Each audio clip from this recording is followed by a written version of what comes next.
ಮುಂದೆ ಚಾಮಚಲುವೆ ನಾಟಕವನ್ನು ಬರೆದೆ. ಹಲವಾರು ರೀತಿಯ ಚಾಮಚಲುವೆ 150 ಹೆಚ್ಚು ಕಡಿಮೆ 150 ಪ್ರದರ್ಶನ ಖಂಡಿತ ಮೇಡಮ್, ದಾಖಲೆ ಅದು. ಚಾಮಚಲುವೆ ಇವತ್ತಿಗೂ ನಡೀತಾ ಇದೆ. ಜಾನಪದ ಅಂತಂದರೆ ಕೆಲವರೆಲ್ಲ ಏನೋ ಹಾಡು ಕುಣಿತ ಬಿಟ್ಟರೆ ಅದರಲ್ಲಿ ಏನಿದೆ ಜಾನಪದ ಅನ್ನೋರು ಇದ್ದಾರೆ. ಆದರೆ ಜಾನಪದದಲ್ಲಿ ಆಹಾರ ಇದೆ, ಔಷಧಿ ಇದೆ, ಯೋಗ ಇದೆ, ಧ್ಯಾನ ಇದೆ, ಜ್ಞಾನ ಇದೆ ಮತ್ತು ಅಪಾರವಾದ ನಮ್ಮ ಪರಂಪರೆಯ ಅಂಶಗಳು ಅದರಲ್ಲಿವೆ. ಆ ನಾಟಕಕ್ಕೆ ಲೇಡೀಸ್ ಕಂಪಾರ್ಟ್ಮೆಂಟ್ ಅಂತಲೇ ಹೆಸರಿಟ್ವಿ.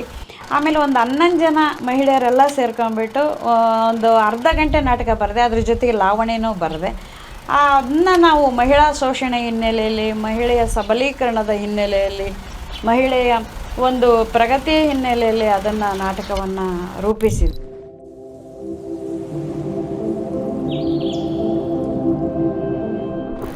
ಡಾಕ್ಟರ್ ಸುಜಾತ ಅಕ್ಕಿಯವರು ಬಹುಮುಖ ಪ್ರತಿಭೆಯ ಕ್ರಾಂತಿಕಾರಿ ಮನೋಭಾವದ ನಮ್ಮ ನಡುವಿನ ಹೆಮ್ಮೆಯ ರಂಗಭೂಮಿ ತಜ್ಞೆ. ಇವರು ಕನ್ನಡ ಸಾಹಿತ್ಯದ ಸಮಕಾಲೀನರಲ್ಲಿ ಮುಂಚೂಣಿಯಲ್ಲಿ ಇರುವ ಕವಯಿತ್ರಿ, ಖ್ಯಾತ ನಾಟಕಗಾರ್ತಿ, ಸಂಶೋಧಕರು. ಪ್ರಸ್ತುತ ಮೈಸೂರಿನ ಮಹಾರಾಣಿ ಜೂನಿಯರ್ ಕಾಲೇಜಿನಲ್ಲಿ ಕನ್ನಡದ ಪ್ರಾಧ್ಯಾಪಕಿಯಾಗಿದ್ದಾರೆ. ಮಂಡ್ಯದಲ್ಲಿ ಜಾನಪದ ಜನ್ನೆಯರು ಸಂಘಟನೆ ಸ್ಥಾಪಿಸಿದ್ದಾರೆ. ಇವರು ರಂಗಭೂಮಿಗೆ ಸಂಬಂಧಪಟ್ಟಂತೆ ಹಲವಾರು ಪುಸ್ತಕಗಳನ್ನು ಬರೆದಿದ್ದಾರೆ. ಹಲವಾರು ಪ್ರಶಸ್ತಿಗಳು ಇವರಿಗೆ ಲಭಿಸಿವೆ. ಜನಪದ, ಇತಿಹಾಸ, ಸಂಗೀತ, ನೃತ್ಯ, ಭಾಷಣ, ಕ್ಷೇತ್ರ ಕಾರ್ಯ ಹೀಗೆ ಸಾಂಸ್ಕೃತಿಕ ಚಟುವಟಿಕೆಗಳಲ್ಲಿ ತೀವ್ರ ಆಸಕ್ತಿಯ ಚದುರು. ಕನ್ನಡಕ್ಕೆ ದಕ್ಕಿದ ಖ್ಯಾತ ನಾಟಕಗಾರ್ತಿ ಎಂದು ನಾಗರಾಜದಾಸರ ಅವರು ಡಾಕ್ಟರ್ ಸುಜಾತ ಅಕ್ಕಿಯವರ ಬಗ್ಗೆ ಸರಿಯಾಗಿಯೇ ಗುರುತಿಸಿದ್ದಾರೆ. ಚಾಮಚಲುವೆ, ಪ್ರಜಾರಾಜ, ಲೇಡೀಸ್ ಕಂಪಾರ್ಟ್ಮೆಂಟ್, ಕಾಯಕದ ಸತ್ಯಕ್ಕ, ಸೋಲಿಗರ ಬಾಲೆ, ರಾಜ ಸೋಮಶೇಖರ ನಾಯಕ, ರಾಣಿ ಸೋಮಮ್ಮಾಜಿ ಮುಂತಾದ ಕೃತಿಗಳನ್ನು ರಚಿಸಿದ್ದಾರೆ. ಇವರ ಚಾಮಚಲುವೆ ಹೆಚ್ಚಿನ ಸಂಖ್ಯೆಯಲ್ಲಿ ರಂಗಪ್ರಯೋಗಗೊಂಡು ಈಗ ಚಲನಚಿತ್ರವಾಗುತ್ತಿದೆ. ವಿಶ್ವದ ಎಲ್ಲೆಡೆ ಇರುವ ಹೂಮನಸ್ಸಿನ ಕನ್ನಡಿಗರಿಗೆ ಅಮೋಘಂ ಚಾನಲ್ನ ಈ ಸಂಚಿಕೆಗೆ ಸುಸ್ವಾಗತ. ಇಂದು ನಮ್ಮೊಡನೆ ಇದ್ದಾರೆ ಡಾಕ್ಟರ್ ಸುಜಾತ ಅಕ್ಕಿ ಮೇಡಮ್ ಅವರು. ಮೇಡಮ್ ನಮಸ್ತೆ. ನಮಸ್ಕಾರ. ಅಮೋಘಂ ಚಾನಲ್ನ ಈ ಸಂಚಿಕೆಗೆ ನಿಮಗೆ ಸುಸ್ವಾಗತ ಮೇಡಮ್. ಅಮೋಘಂ ಚಾನಲ್ಗೆ ಅಭಿನಂದಿಸುತ್ತಾ ಧನ್ಯವಾದಗಳು. Thank you ma'am. Doctor Sujata Akki madam ಅವರು ಮೈಸೂರಿನಲ್ಲಿ ಈಗ ಸರ್ಕಾರಿ ಪದವಿ ಪೂರ್ವ ಕಾಲೇಜಿನಲ್ಲಿ ಕನ್ನಡ ಉಪನ್ಯಾಸಕಿಯಾಗಿ ಕೆಲಸ ಮಾಡ್ತಾ ಇದ್ದಾರೆ.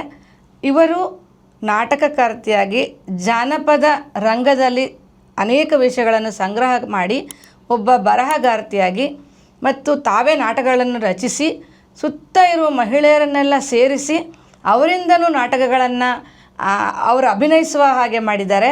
ಇವರ ಅನೇಕ ಸಾಧನೆಗಳಿದೆ. ಒಂದೊಂದಾಗಿ ನಾವು ನಿಮಗೆ ಇವತ್ತು ಅವರ ಮಾತಿನಲ್ಲೇ ಕೇಳಿಸ್ತಾ ಹೋಗ್ತೀವಿ. ಅವರ ಒಂದು ಈ ಅಭೂತಪೂರ್ವ ಸಾಧನೆಯನ್ನು ನಿಮ್ಮ ಮುಂದೆ ಇಡೋಕ್ಕೆ ಬಹಳ ಹೆಮ್ಮೆಯಿಂದ ಈಗ ಸಂಚಿಕೆಯನ್ನು ಪ್ರಾರಂಭ ಮಾಡ್ತಾ ಇದ್ದೀವಿ. ಮೇಡಮ್, ಮೊದಲಿಗೆ ನೀವು ಹುಟ್ಟಿದ್ದು ಮತ್ತು ನಿಮ್ಮ ಬಾಲ್ಯ ಹೇಳಿ ಮೇಡಮ್. ನಾನು ಹುಟ್ಟಿ ಬೆಳೆದಿದ್ದು ಮೊದಲು ಬಳ್ಳಾರಿ ಜಿಲ್ಲೆ ಹಗರಿಬೊಮ್ಮನಹಳ್ಳಿ ತಾಲೂಕು ತಂಬ್ರಹಳ್ಳಿ ಅಂತ. ಈಗ ಅದು ವಿಜಯನಗರ ಜಿಲ್ಲೆ ಆಗಿದೆ. ನನ್ನ SSLC ಅಧ್ಯಯನವರೆಗೂ ನಮ್ಮ ಹುಟ್ಟಿದ ಊರಿನಲ್ಲೇ ನಡೆಯಿತು, ತಂಬ್ರಹಳ್ಳಿ ಅಂತ. ಬಾಲ್ಯದಿಂದಲೇ ನಾನು 6ನೇ ತರಗತಿ ಓದುವಾಗಲೇ ಕಾವ್ಯವನ್ನು ರಚನೆ ಮಾಡ್ತಾಯಿದ್ದೆ. ನಂತರ ಹೈಸ್ಕೂಲಲ್ಲಿ ಪ್ರೌಢಶಾಲೆ ವಿಭಾಗದಲ್ಲಿ ಕೂಡ ಓದುವಾಗ ನಾನು ಕಾವ್ಯಗಳನ್ನು ರಚನೆ ಮಾಡೋದು, ಕಥೆಗಳನ್ನು ಓದೋದು, ಆಸಕ್ತಿಯಿಂದ ಎಲ್ಲರ ಜೊತೆಗೆ ನೃತ್ಯವನ್ನು ಮಾಡೋದು, ಹಾಡುಗಳನ್ನು ಹೇಳೋದು, ಜನಪದ ಗೀತೆ ಅವೆಲ್ಲವೂ ಕೂಡ ನನಗೆ ಪ್ರಭಾವ ಬೀರಿದೆ. ನಮ್ಮ ತಾಯಿ ಕೂಡ ಜನಪದ ಗೀತೆಗಳನ್ನು ತುಂಬ ಹಾಡು ಹೇಳೋರು. ಶಾಸ್ತ್ರದ ಸಂಬಂಧಪಟ್ಟಂತೆ ಮಂಗಳಾರತಿಗಳನ್ನು, ಅವೆಲ್ಲ ಪದಗಳನ್ನು ನಮ್ಮ ತಾಯಿನೇ ಹಾಡು ಹೇಳ್ತಾಯಿದ್ರು. ನಮ್ಮ ಗ್ರಾಮೀಣ ಪರಿಸರವು ಕೂಡ ರಂಗಭೂಮಿ ಮತ್ತು ಜಾನಪದಕ್ಕೆ ನಮಗೆ ಒಂದು ರೀತಿಯ ತರಬೇತಿ ಹಿನ್ನೆಲೆಯಲ್ಲೇ ನಮಗೆ ಅನುಭವ ದಕ್ಕಿತ್ತು ಬಾಲ್ಯ ದಿನಗಳಲ್ಲಿ. ಅದನ್ನೇ ನಾವು ಮುಂದುವರಿಸ್ಕೊಂಡು ಹೋಗಿದ್ದೀನಿ. ಜೊತೆಗೆ ನಮ್ಮ ಅಜ್ಜಿ ಕೂಡ ರಾಮಾಯಣ ಮಹಾಭಾರತದ ಉಪಕಥೆಗಳನ್ನು ಹೇಳೋದು, ಈ ಎಲ್ಲವೂ ನಮ್ಮ ಮನೆಯಲ್ಲಿ ದೈನಂದಿನ ಜೀವನದಲ್ಲಿ ಇವೆಲ್ಲವೂ ನಾವು ರಂಗಭೂಮಿಯ ಹಿನ್ನೆಲೆಯಲ್ಲಿ ನಮಗೆ ಅನುಭವ ದಕ್ಕಿ ಆ ಮೂಲಕ ನಾವು ಒಂದು ಬರವಣಿಗೆಯನ್ನು ಆರಂಭ ಮಾಡಿ. ಮೇಡಮ್, ಇದುವರೆಗೂ ನೀವು ರಂಗಭೂಮಿಯಲ್ಲಿ ಎಷ್ಟು ನಾಟಕಗಳನ್ನು ನೀವೇ ನಿರ್ದೇಶನ ಮಾಡಿದ್ದೀರಾ, ರಚಿಸಿದ್ದೀರಾ ಮೇಡಮ್?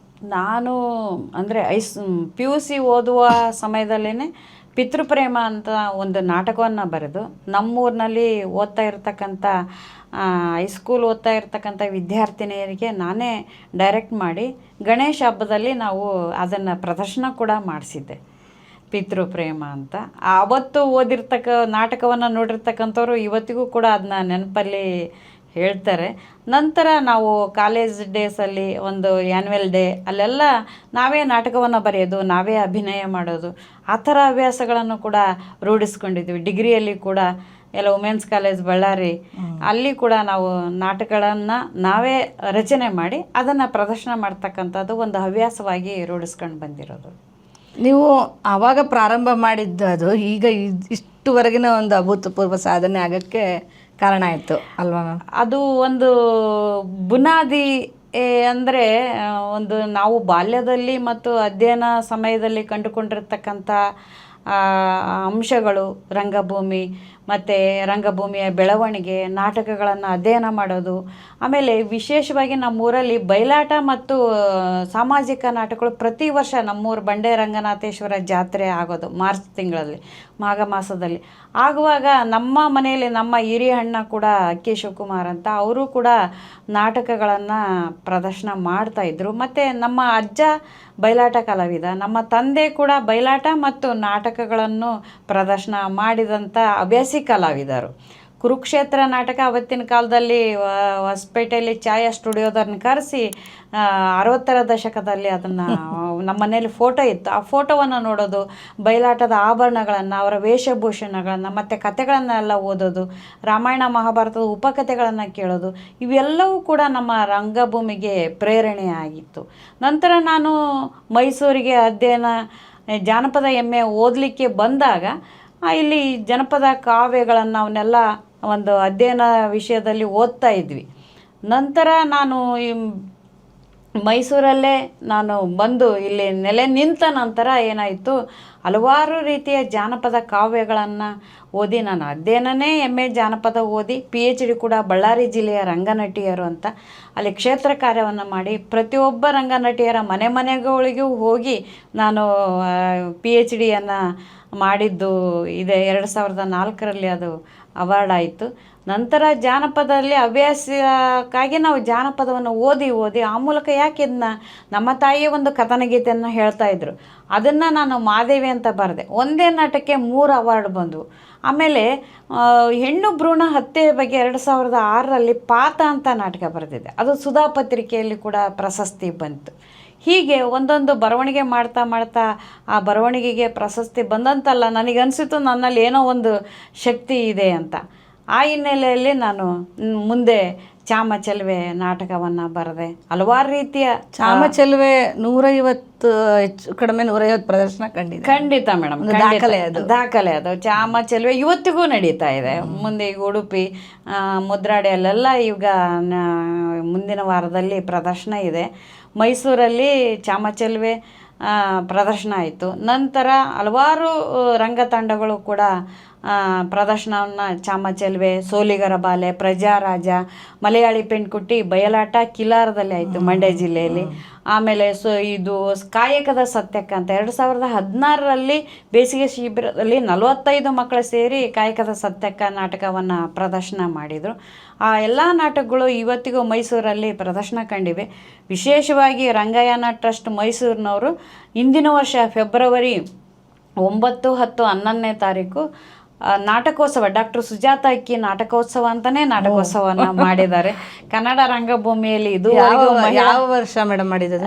2025 ಇದೇ ವರ್ಷ, ಈ ಮೊನ್ನೆ ಫೆಬ್ರವರಿಯಲ್ಲಿ 2025 ಫೆಬ್ರವರಿ. ಖಂಡಿತ ಮಹಿಳಾ ನಾಟಕೋತ್ಸವ ನಡೆದದ್ದು ಇದು ಪ್ರಥಮ ಬಾರಿಗೆ. ಅದು ಅಭಿಮಾನ ಅಂತ ಅನಿಸುತ್ತೆ. ಹಾಗೆ ಇಲ್ಲಿ ಮೈಸೂರಿನಲ್ಲಿ ವಿಶೇಷವಾಗಿ ಅಂದರೆ ಪ್ರಜಾರಾಜ, ನಾಲ್ವಡಿ ಕೃಷ್ಣರಾಜ ಒಡೆಯರ್ ನಾಟಕವನ್ನು ಕೂಡ ನಾನು ಬರೆದೆ. ಅದು ಲೇಖಕಿಯರ ಸಂಘದಿಂದನೂ ಪ್ರಶಸ್ತಿ ಬಂದಿದೆ, ಪ್ರದರ್ಶನವೂ ಕೂಡ ಕಂಡಿದೆ, ಇನ್ನೂ ಮುಂದೆ ಆಗ್ತಾ ಇದೆ. ಮಂಡ್ಯದಲ್ಲಿ ಮುಂದಿನ ದಿನಗಳಲ್ಲಿ ನಾಲ್ವಡಿ ಕೃಷ್ಣರಾಜ ಒಡೆಯರ್ ಪ್ರಜಾರಾಜ ನಾಟಕ ಕೂಡ ಪ್ರದರ್ಶನಗೊಳ್ಳೋ ಅವಕಾಶಗಳು ಇದ್ದಾವೆ. ನೀವು ಟ್ರೈನಲ್ಲಿ ಹೋಗ್ತಾ ಇರುವಾಗ ನಿಮ್ಮ ಸುತ್ತ ಇರೋ ಮಹಿಳೆಯರನ್ನೆಲ್ಲ ಸೇರಿಸ್ಕೊಂಡು ಮಾಡಿರೋದು ಅದು ತುಂಬ ವಿಶಿಷ್ಟ ಅನ್ನಿಸ್ತು ನನಗೆ. ಅದ್ರ ಬಗ್ಗೆ ಹೇಳಿ ಮ್ಯಾಮ್. ಅದು ಒಂದು ಬಹಳ ನಮ್ಮ ಜೀವನದಲ್ಲಿ ಒಂದು ವಿಶಿಷ್ಟವಾದ ಒಂದು ಘಟನೆ ಅದು. ಹೇಗೆ ಅಂದರೆ, ನಾನು ಒಂದು ಸುರಾನ ಕಾಲೇಜು ಬೆಂಗಳೂರಿಗೆ ಹಿಂಗೆ ನನ್ನ PhD ವಿಷಯವಾಗಿ ಮಾತನಾಡಲಿಕ್ಕೆ ಅಲ್ಲಿ ಒಂದು ಹೇಳಿದರು, ಒಂದು ಗೋಷ್ಠಿಯಲ್ಲಿ ಹೋಗಿ ಬಂದಾಗ ದಿನನಿತ್ಯ ರೈಲು ಪ್ರಯಾಣಿಕ ಎಲ್ಲ ನನ್ನ ಸ್ನೇಹಿತರು ಕೇಳ್ತಾಯಿದ್ರು, ಯಾಕೆ 2-3 ದಿನ ನೀವು ರಜೆ ಹಾಕಿದ್ದೀರಿ ಅಂತ. ಇಲ್ಲ, ನಾನು ನಾಟಕಗಳ ಬಗ್ಗೆ ಮಾತಾಡಲಿಕ್ಕೆ ಹೋಗಿದ್ದೆ ರಂಗಭೂಮಿ ವಿಷಯವಾಗಿ ಅಂದಾಗ ಎಲ್ಲ ಮಹಿಳೆಯರು ನನಗೆ ಏನು ಹೇಳಿದ್ರು, ನಾಟಕ ಬರೀರಿ, ನಾವು ಪ್ರದರ್ಶನ ಮಾಡ್ತೀವಿ, ನಾವು ನಾಟಕವನ್ನು ಆಡ್ತೇವೆ ಅನ್ನೋ. ಅಂದರೆ ನಿಮ್ಗೆ ಯಾರು ಗೊತ್ತಿಲ್ಲ ಮೊದಲು, ಟ್ರೈನಲ್ಲೇ ಎಲ್ಲರೂ ಸಿಕ್ಕಿದ್ರು. ಬಟ್ ನಾನು ಹಿಂಗೆ ರೈಟಿಂಗ್ ಹೇಳ್ತಾ ಇದ್ದೆ, ಬರವಣಿಗೆ ಮಾಡ್ತಾ ಇದ್ದೆ ಅಂತ ಮೊದಲು ಆಸಕ್ತಿಗೆ ಇರಲಿಲ್ಲ. ಆಮೇಲೆ ಮಾತಾಡ್ತಾ ದಿನನಿತ್ಯ ಕೇಳ್ತಾ ಹೋದ್ರೆ ಅವಾಗ ನನ್ನ ಪುಸ್ತಕಗಳನ್ನೆಲ್ಲ ರೈಲು ಪ್ರಯಾಣಿಕರು ಓದಿದ್ದಾರೆ ನನ್ನ ಸ್ನೇಹಿತರು. ಹಾಗಾಗಿ ಏನಾಯಿತು, ನಮಗೆ ನಾಟಕವನ್ನು ಬರೀರಿ, ನಾವು ಪ್ರದರ್ಶನ ಮಾಡೋಣ ಅಂದಾಗ ಆ ನಾಟಕಕ್ಕೆ ಲೇಡೀಸ್ ಕಂಪಾರ್ಟ್ಮೆಂಟ್ ಅಂತಲೇ ಹೆಸರಿಟ್ವಿ. ಆಮೇಲೆ ಒಂದು 11 ಜನ ಮಹಿಳೆಯರೆಲ್ಲ ಸೇರ್ಕೊಂಡ್ಬಿಟ್ಟು ಒಂದು ಅರ್ಧ ಗಂಟೆ ನಾಟಕ ಬರೆದೆ. ಅದ್ರ ಜೊತೆಗೆ ಲಾವಣಿನೂ ಬರೆದೆ. ಅದನ್ನು ನಾವು ಮಹಿಳಾ ಶೋಷಣೆ ಹಿನ್ನೆಲೆಯಲ್ಲಿ, ಮಹಿಳೆಯ ಸಬಲೀಕರಣದ ಹಿನ್ನೆಲೆಯಲ್ಲಿ, ಮಹಿಳೆಯ ಒಂದು ಪ್ರಗತಿಯ ಹಿನ್ನೆಲೆಯಲ್ಲಿ ಅದನ್ನು ನಾಟಕವನ್ನು ರೂಪಿಸಿದ್ವಿ. ನಾವೆಲ್ಲ 11 ಜನ. ಮೊದಲೇದು ಕೋಇನ್ಸಿಡೆನ್ಸ್ ಹೇಗೆ ಅಂತಂದರೆ, 2011ಕ್ಕೆ ಅಂತಾರಾಷ್ಟ್ರೀಯ ಮಹಿಳಾ ದಿನಾಚರಣೆಗೆ 1 ಶತಮಾನ. ಆ 1 ಶತಮಾನ ಆಗಿದ್ದು ನಮಗೆ ಗೊತ್ತೇ ಇರಲಿಲ್ಲ. ಆಮೇಲೆ ನಂತರ ಅದು TV ಯಲ್ಲಿ ಬಂತು. ಪ್ರಥಮ ಒಂದು ಪ್ರದರ್ಶನ ಆಗಿದ್ದು ಮಂಡ್ಯ ಗಾಂಧಿ ಭವನದಲ್ಲಿ 2011 ಮಾರ್ಚ್ 8ಕ್ಕೆ. 9ನೇ ತಾರೀಕು ಮೈಸೂರು ಮಹಾರಾಣಿ ಕಾಲೇಜಲ್ಲಿ ಯಶೋಧ ಮೇಡಮ್ ಇದ್ದರು, ಲತಾ ಮೈಸೂರು ಅವರಿದ್ದರು. ಅವರೆಲ್ಲರೂ ಒಂದು ಪ್ರೋತ್ಸಾಹ ಕೊಟ್ಟು ನಮಗೆ ನಾಟಕವನ್ನು ಲೇಡೀಸ್ ಕಂಪಾರ್ಟ್ಮೆಂಟ್ ಪ್ರದರ್ಶನ ಮಾಡಲು ಹೇಳಿದರು. ಕೊನೆ 3ನೇದು ಪ್ರದರ್ಶನ ಜಯದೇವ್ ಸರ್ ಇದ್ದಾರೆ ಶಕ್ತಿಧಾಮದಲ್ಲಿ, ಅವರು ಇದ್ದಾಗ ನಾವು ಲೇಡೀಸ್ ಕಂಪಾರ್ಟ್ಮೆಂಟ್ ನಾಟಕವನ್ನು ಅಲ್ಲಿ ಪ್ರದರ್ಶನ ಮಾಡಿ 11 ಜನ ಮಹಿಳೆಯರು. ಅದಕ್ಕೊಂದಿಷ್ಟು ಮಹಿಳಾ ಕಾಲೇಜಲ್ಲಿ ಅಮೌಂಟ್ ಕೊಟ್ಟರು. ಎಲ್ಲ ಒಂದೇ ಯೂನಿಫಾರ್ಮ್ ಹಾಕ್ಕೊಂಡು ನಾಟಕನ ನಾವು ಪ್ರದರ್ಶನವನ್ನು ಮಾಡಿದ್ವಿ ಎಲ್ಲ ಮಹಿಳೆ. ಅದು ಒಂದು ವಿಶಿಷ್ಟವಾದ ಸಾಧನೆ. ಹೆಣ್ಣು ಮಕ್ಕಳು ಪುಣ್ಯದ ಫಲಗಳು ಅಂತಲೇ ಒಂದು ಲಾವಣಿಯ ನಾಟಕದ ಒಳಗಡೆ ಸೇರಿಸಿದ್ದೀನಿ. ಮೇಡಮ್, ಈಗ ನೀವು ಇಷ್ಟು ವರ್ಷ ರಂಗಭೂಮಿಯಲ್ಲೇ ನೀವು ಮುಳುಗ್ಬಿಟ್ಟಿದ್ದೀರ. ಸೊ ಈ ಒಂದು ನಿಮ್ಮ ಅನುಭವದ ಹಿನ್ನೆಲೆಯಲ್ಲಿ ಈಗ ಮಹಿಳೆಯರು ರಂಗಭೂಮಿಯಲ್ಲಿ ಹೇಗಿದ್ದಾರೆ, ಅವರ ನಿಜವಾದ ಪರಿಸ್ಥಿತಿ ಏನು ಅಂತ ನಿಮ್ಗೆ ಗೊತ್ತಿರುತ್ತೆ. ನಾನು ನಿಮ್ಮ PhD ಥೀಸಿಸ್ ಓದಿದ್ದೀನಿ, ಅದರಲ್ಲೂ ತುಂಬ ಚೆನ್ನಾಗಿ ನೀವು ಬರೆದಿದ್ದೀರಾ. ನೀವು ಅಲ್ಲಿ ಇನ್ನೊಂದು ಪ್ರಶ್ನೆ ಮೇಡಮ್, ಬಳ್ಳಾರಿ ಅಂತ ನೀವು ಏನಕ್ಕೆ ಆಯ್ಕೆ ಮಾಡ್ಕೊಂಡ್ರಿ? ಅದು ವ್ಯಾಪ್ತಿಗೋಸ್ಕರ. ಮೊದಲೇ ಹೇಳ್ತೀನಿ, ರಂಗಭೂಮಿಯಲ್ಲಿ ಮುಳುಗಿಲ್ಲ, ರಂಗಭೂಮಿಯಲ್ಲಿ ಈಜಾಡ್ತಾ ಇದ್ದೀನಿ. ಆ ಈಜಾಟ ಇದೆಯಲ್ಲ, ಅದು ನಾನು ಒಂದು ಕಂಡುಕೊಂಡಿರ್ತಕ್ಕಂಥ ಒಂದು ಸತ್ಯ. ಆ ಈಜಾಡ್ತಾನೆ ರಂಗಭೂಮಿಯಲ್ಲಿ ಒಬ್ಬ ಮಹಿಳೆ ಮುಂದೆ ಬರೋದು ಅಂದರೆ ಅದು ಅಷ್ಟು ಸುಲಭದ ಒಂದು ಮಾತಲ್ಲ. ರಂಗನಟಿಯರಿಂದ ಹಿಡಿದು ರಂಗಚಿಂತಕರಿಂದ ಹಿಡಿದು ಇವತ್ತಿಗೂ ನೋಡ್ರಿ, ಮಹಿಳೆಯರು ರಂಗಭೂಮಿಯಲ್ಲಿ ಒಬ್ಬ ನಿರ್ದೇಶಕರಿಲ್ಲ. ಇಡೀ ಕನ್ನಡ ರಂಗಭೂಮಿಯಲ್ಲಿ ಹೆಸರು ಹೇಳ್ತಕ್ಕಂಥ ನಿರ್ದೇಶಕ ಮಹಿಳೆ ಕೆಲವೊಂದಿಬ್ಬರು ಇದ್ದಾರೆ. ಆದರೆ ಇನ್ನೂ ಹೆಚ್ಚಿನ ಮಟ್ಟದಲ್ಲಿ ಮಹಿಳೆಯರು ರಂಗಭೂಮಿಗೆ ಬರಲಿಕ್ಕೆ ಆಗ್ತಾ ಇಲ್ಲ. ಕಾರಣ ಏನಪ್ಪ ಅಂತಂದ್ರೆ, ನಮ್ಮ ಸಮಾಜದಲ್ಲಿರ್ತಕ್ಕಂಥ ವ್ಯವಸ್ಥೆ, ಮತ್ತು ಮಹಿಳೆಯರು ಏನೇ ಮಾಡ್ಬೇಕಂದ್ರೆ ಸವಾಲುಗಳನ್ನ ಎದುರಿಸ್ಬೇಕಾಗುತ್ತೆ, ಗಟ್ಟಿತನ ಬೇಕಾಗುತ್ತೆ, ಕುಟುಂಬದಲ್ಲಿ ಪ್ರೋತ್ಸಾಹ ಬೇಕಾಗುತ್ತೆ. ಹಂಗೆ ಸಮಗ್ರವಾಗಿ ಒಂದು ಪ್ರೋತ್ಸಾಹ ಇದ್ದರೆ ಒಬ್ಬ ಮಹಿಳೆ ಮುಂದೆ ಬರಲಿಕ್ಕೆ ಸಾಧ್ಯ. ನಾವೆಲ್ಲ ಒಂದು ನಾಟಕ ನನ್ನ ನಾಟಕ ಯಾವಾಗ ಒಂದು ಸ್ಟೇಜಿನ ಮೇಲೆ ಬರುತ್ತೆ ಅನ್ನೋ ಕನಸು ಪ್ರತಿಯೊಬ್ಬ ಬರವಣಿಗೆದಾರರಿಗೂ ಇರುತ್ತೆ. ಯಾರೇ ಒಬ್ಬ ನಾಟಕಕಾರ ಇರಲಿ, ನಾಟಕಕಾರ್ತಿ ಇರಲಿ, ಅವರೆಲ್ಲರಿಗೂ ಅದೊಂದು ಕನಸು. ಅದು ಬಂದಾಗ ನಾವು ಅನುಭವಿಸ್ತಕ್ಕಂಥ ಒಂದು ಸವಾಲುಗಳು ಇದಾವಲ್ಲ, ಅದನ್ನ ನಾವು ಊಹಿಸ್ಕೊಳ್ಳೋ ಕೂಡ ಕಷ್ಟ ಅನಿಸುತ್ತೆ. ಅಷ್ಟರ ಮಟ್ಟಿಗೆ ರಂಗಭೂಮಿಯಲ್ಲಿ ಸಮಸ್ಯೆಗಳು ಇವೆ. ಬಟ್ ಅವನ್ನೆಲ್ಲವನ್ನೂ ನಾವು ಮೀರಿ ಏನು ಮಾಡಬೇಕಾಗತ್ತೆ, ಬರವಣಿಗೆಯನ್ನು, ಅಧ್ಯಯನವನ್ನು, ಒಂದು ಶಿಸ್ತನ್ನು ತೊಡಗಿಸ್ಕೊಂಡು ಮಹಿಳೆಯರು ಮುನ್ನೆಲೆಗೆ ಬರಲಿಕ್ಕೆ ಸಾಧ್ಯವಾದಷ್ಟು ನಾವು ರಂಗಭೂಮಿಯಲ್ಲಿ ತೊಡಗಿಸ್ಕೊಂಡಿದ್ವಿ. ಇವಾಗೂ ಕೂಡ ಇದ್ದಾರೆ, ಬೆಂಗಳೂರು ಭಾಗದಲ್ಲಿ ಮಹಿಳಾ ನಿರ್ದೇಶಕರಿದ್ದಾರೆ, ಇನ್ನೂ ಮೈಸೂರು ಭಾಗದಲ್ಲಿ ಇತ್ತೀಚೆಗೆ ಕೆಲವರು ಇದ್ದಾರೆ ನೀನಾಸಂ ಮಾಡ್ಕೊಂಡಿರೋರು ಅವರೆಲ್ಲ. ಆದರೆ ನಾವೆಲ್ಲ ಏನು ಗ್ರಾಮೀಣ ರಂಗಭೂಮಿಯಿಂದ ಬಂದಿರತಕ್ಕಂಥವ್ರು, ಗ್ರಾಮೀಣ ರಂಗಭೂಮಿಯಿಂದ ಬಂದು ಬರವಣಿಗೆಯನ್ನು ಮಾಡಿ ಇಲ್ಲಿ ಇವತ್ತು ಆಧುನಿಕ ರಂಗಭೂಮಿಗೆ ಮತ್ತು ಸಮಕಾಲೀನ ರಂಗಭೂಮಿಗೆ ತೊಡೆದುಕೊಳ್ಳೋದಿದೆಯಲ್ಲ, ಅದು ತುಂಬಾ ಒಂದು ಕಷ್ಟ ಸಾಧ್ಯ. ಆ ಹಿನ್ನೆಲೆಯಲ್ಲಿ ನಾವು ಏನು ಮಾಡಿದ್ದೀವಿ ಅಂದರೆ ಇವತ್ತು ಒಂದು ಹಂತದಲ್ಲಿ ಒಂದು ಸಾಧನೆಗೆ ಮುನ್ನೆಲೆ ಆಗಿದೆ. ಎಷ್ಟೋ ಜನ ಮೈಸೂರಿನ ಪ್ರೇಕ್ಷಕರನ್ನ ನಾವು ನಿಜಕ್ಕೂ ಎಷ್ಟು ಧನ್ಯವಾದ ಹೇಳಿದ್ರು ಕಡಿಮೆನೆ. ಏನೇ ನಾಟಕವನ್ನು ಮಾಡಲಿ ಬರ್ತಾರೆ, ನೋಡ್ತಾರೆ, ಪ್ರದರ್ಶನ ನೋಡಿ ಮತ್ತೆ ಅದಕ್ಕೆ ವಿಮರ್ಶೆನೂ ಮಾಡ್ತಾರೆ, ಪ್ರೋತ್ಸಾಹನೂ ಕೊಡ್ತಾರೆ. ಆ ಹಿನ್ನೆಲೆಯಲ್ಲಿ ಇವತ್ತು ಚಾಮಚೆಲುವೆ ಇರ್ಬೋದು, ಸೋಲಿಗರ ಬಾಲೆ ಇರ್ಬೋದು, ಪ್ರಜಾರಾಜ ಇರ್ಬೋದು, ಕಾಯಕದ ಸತ್ಯಕ ಇರ್ಬೋದು, ಮಂಡ್ಯದಲ್ಲಿ ಆಗಿರ್ತಕ್ಕಂಥ ಮಲಯಾಳಿ ಪೆಂಟ್ಕುಟ್ಟಿ ಬಯಲಾಟ ಇರ್ಬೋದು, ಇವೆಲ್ಲವೂ ಕೂಡ ನಾವೇನು ಲೇಡೀಸ್ ಕಂಪಾರ್ಟ್ಮೆಂಟ್ ಚಿಕ್ಕೋಳಿದ್ದಾಗ ಪ್ರೇಮ ಬರೀ ಬಾಲಕಿಯರಿಂದ ಮಾಡಿಸಿದೆ. ಆಮೇಲೆ ರೈಲಲ್ಲಿ ನಮ್ಮ ರೈಲು ಪ್ರಯಾಣಿಕರ ಮಹಿಳೆಯರಿಂದ ಮಾಡಿಸಿದೆ. ಮಂಡ್ಯದಲ್ಲಿ 2020 ಕರೋನಾ ಇನ್ನೇನು ಮುಂದೆ ಲಾಕ್ಡೌನ್ ಆಗಬೇಕು, 3ನೇ ತಾರೀಕು ನಮ್ಮದು ಮಾರ್ಚ್ 3, 2020 ಮಂಡ್ಯದಲ್ಲಿ ಏನಾಯಿತು, ಮಲಯಾಳಿ ಪೆಣ್ಕುಟ್ಟಿ ಬಯಲಾಟ ಪ್ರಾರಂಭ ಆಯಿತು. ಹಾವೇರಿ ಜಿಲ್ಲೆಗೆ ಕಲಾವಿದರನ್ನು ಕರೆಸಿ 21 ದಿನ ಅಲ್ಲಿ ಕರ್ನಾಟಕ ಸಂಘದಲ್ಲಿ ಅವ್ರನ್ನ ಇಳಿಸಿ, ನಾನು ದಿನನಿತ್ಯ ರೈಲಲ್ಲಿ ಓಡಾಡಿ ಅಲ್ಲಿ ಎಲ್ಲರಿಗೂ ನಾನು ತಿಂಡಿಯನ್ನು ತಯಾರು ಮಾಡ್ಕೊಂಡು ತಗೊಂಡೋಗಿ ಅವರಿಗೆಲ್ಲ ಕೊಟ್ಟು, ನಮ್ಮ ಜಾನಪದ ಜನ್ಯರು ಅಂತ ಒಂದು ಸಂಘಟನೆ ಇದೆ ಮೇಡಮ್. ಜಾನಪದ ಹಿನ್ನೆಲೆಗೋಸ್ಕರ ನಾನು ಒಂದು ಸಂಘಟನೆಯನ್ನು ನಾವು ಹುಟ್ಟಾಕಿದ್ದೀನಿ. ನನ್ನ ಜೊತೆ ಸಪೋರ್ಟರ್ಸ್ ಒಂದು 9 ಜನ್ಯರು, ಒಂದು 10 ಜನ ಇದ್ದೀವಿ ನಾವು. ಈಗ ನಾನು ಸಂಸ್ಥಾಪಕ ಅಧ್ಯಕ್ಷ. ನೆಕ್ಸ್ಟ್ ಇರೋರು ಈಗ NC ಮಂಗಳ ಅಂತ ಇದ್ದಾರೆ, ಆಮೇಲೆ ಉಷಾರಾಣಿ ಅಂತ ಪಾಂಡವಪುರದವ್ರು ಇದ್ದಾರೆ, ಆಮೇಲೆ ಡಾಕ್ಟರ್ ಕೆಂಪಮ್ಮ ಅಂತ ಇದ್ದಾರೆ, ಡಾಕ್ಟರ್ ಛಾಯಾ ಅಂತ ಇದ್ದಾರೆ, ಹಲವಾರು ಜನ ಜನ್ಯರು, ಡಾಕ್ಟರ್ ಅನ್ಸೂಯಿ ಅಂತಾರೆ, ಡಾಕ್ಟರ್ ದೇವಿಕಾ, ಡಾಕ್ಟರ್ ರಮ್ಮಿಗ, ಡಾಕ್ಟರ್ ತೇಜಸ್ವಿನಿ, ಹೀಗೆ 9 ಜನ ಅಲ್ಲಿ 9 ಅಂದರೆ ಜಾನಪದ ಜನ್ಯರು ಅಂದರೆ ಅದಕ್ಕೆ ಮೀನಿಂಗ್ ಹೇಳಿ ಮ್ಯಾಮ್. ಜಾನಪದ ಜನರು ಒಳ್ಳೆ ಪ್ರಶ್ನೆನೇ, ಚೆನ್ನಾಗಿ ಕೇಳಿದ್ರಿ, ಬಹಳ ಸಂತೋಷ. ಜನ್ನೆ ಅಂದರೆ ಜಾಣೆ ಅಂತ ಅರ್ಥ. ಜಾಣೆ, ಕಡು ಜಾಣೆ ಅಂತ ಕೂಡ ನಾನು ಇಂಟರ್ಪ್ರಿಟೇಷನ್ ಮಾಡ್ತೀನಿ, ನಂದೇ ಅದೇ. ನೀವು ಈಗೇನು ಕ್ವಶನ್ ಮಾಡಿದ್ರಲ್ಲ, ಜಾನಪದ ಜನ್ಯರ ಸಂಘಟನೆ ಮಾಡಿದಾಗ ಎಷ್ಟೋ ಪುರುಷ ಮನಸ್ಸುಗಳು ಈ ಪ್ರಶ್ನೆನ ನನಗೆ ಹಾಕಿದ್ದಾವೆ. ಆಮೇಲೆ ನಮ್ಮ ಉಷಾ ನಾವೆಲ್ಲ ಮಾತಾಡಿದ್ದು ಅಂದರೆ ಜನ್ನೆ ಅಂದ್ರೆ, ಆಮೇಲೆ ಹೆಣ್ಮಕ್ಳಿಗೆ ಜನ್ನೆ, ಗಂಡಸರಿಗೆ ಜನ್ನ ಅಂತ ಅನ್ನೋದು ಅಂತಲೂ ಮಾತಾಡಿದರು. ಮತ್ತು ಏನೋ ಒಂದು ಸಹಜವಾಗಿ ಹೆಣ್ಮಕ್ಳು ಏನೋ ಕೆಲಸ ಮಾಡ್ತಾರಲ್ಲ, ಜಾನಪದ ಪದನ, ಅದು ಜಾನಪದನೇ. ಕನ್ನಡದಲ್ಲಿ ಜಾನಪದ ಪದನ, ಕನ್ನಡದ ಪದ ಅದು. ನಾನು ಜನ್ನೆ ಅಂದರೆ ಜಾಣೆ ಅನ್ನುವ ಅರ್ಥದಲ್ಲೇ ನಾನೇ ಅದನ್ನ ಕಾಯಿನ್ ಮಾಡಿದ್ದು. ಮತ್ತು ಜಾನಪದ ಜನ್ಯರು ಅಂತಲೇ ಒಂದು ದೇಯ ಗೀತೆ ಕೂಡ ನಾನು ಬರೆದಿನಿ. ಅದನ್ನು ನಾವು ಇವತ್ತು ಯಾವುದೇ ಕಾರ್ಯಕ್ರಮ ಮಾಡಿದ್ರು ಆ ಗೀತೆಯನ್ನು ಎಲ್ಲರೂ ಹಾಡ್ತಾರೆ. ಜನಪದ ಲಾವಣಿ ದಾಟಿಯಲ್ಲಿ ನಾನೇ ರಚನೆ ಮಾಡಿದ್ದೆ. ಜಾನಪದ ಜನ್ಯರು ದೇಯ ಗೀತೆ ರಚನೆ ಮಾಡಿದ್ದು ನಾನೇ, ಜಾನಪದ ಜನ್ಯರು ಅಂತ ಹೆಸರು ಕೊಟ್ಟಿದ್ದು ನಾನೇ. ಕೆಚ್ಚೆದೆಯ ನೀರೇರೆ ಜಾನಪದ ಜನ್ಯರೇ, ಡಂಗೂರ ಬಾರಿಸುತ್ತ ಸಾಗೋಣ, ತಮಟೆಯ ಸದ್ದಿನ ಸುದ್ದಿಯ ಮಾಡುತ್ತ ಜಾನಪದ ಜನ್ಯರಾಗೋಣ, ನಾವು ಜಾನಪದವನ್ನು ಬೆಳೆಸೋಣ. ಕೆಚ್ಚೆದೆಯ ನೀರೇರೆ ಜಾನಪದ ಜನ್ಯರೇ, ಡಂಗೂರ ಬಾರಿಸುತ್ತ ಸಾಗೋಣ, ತಮಟೆಯ ಸದ್ದಿನ ಸುದ್ದಿಯ ಮಾಡುತ್ತ ಜಾನಪದವನ್ನು ಬೆಳೆಸೋಣ, ನಾವು ಜಾನಪದವನ್ನು ಉಳಿಸೋಣ.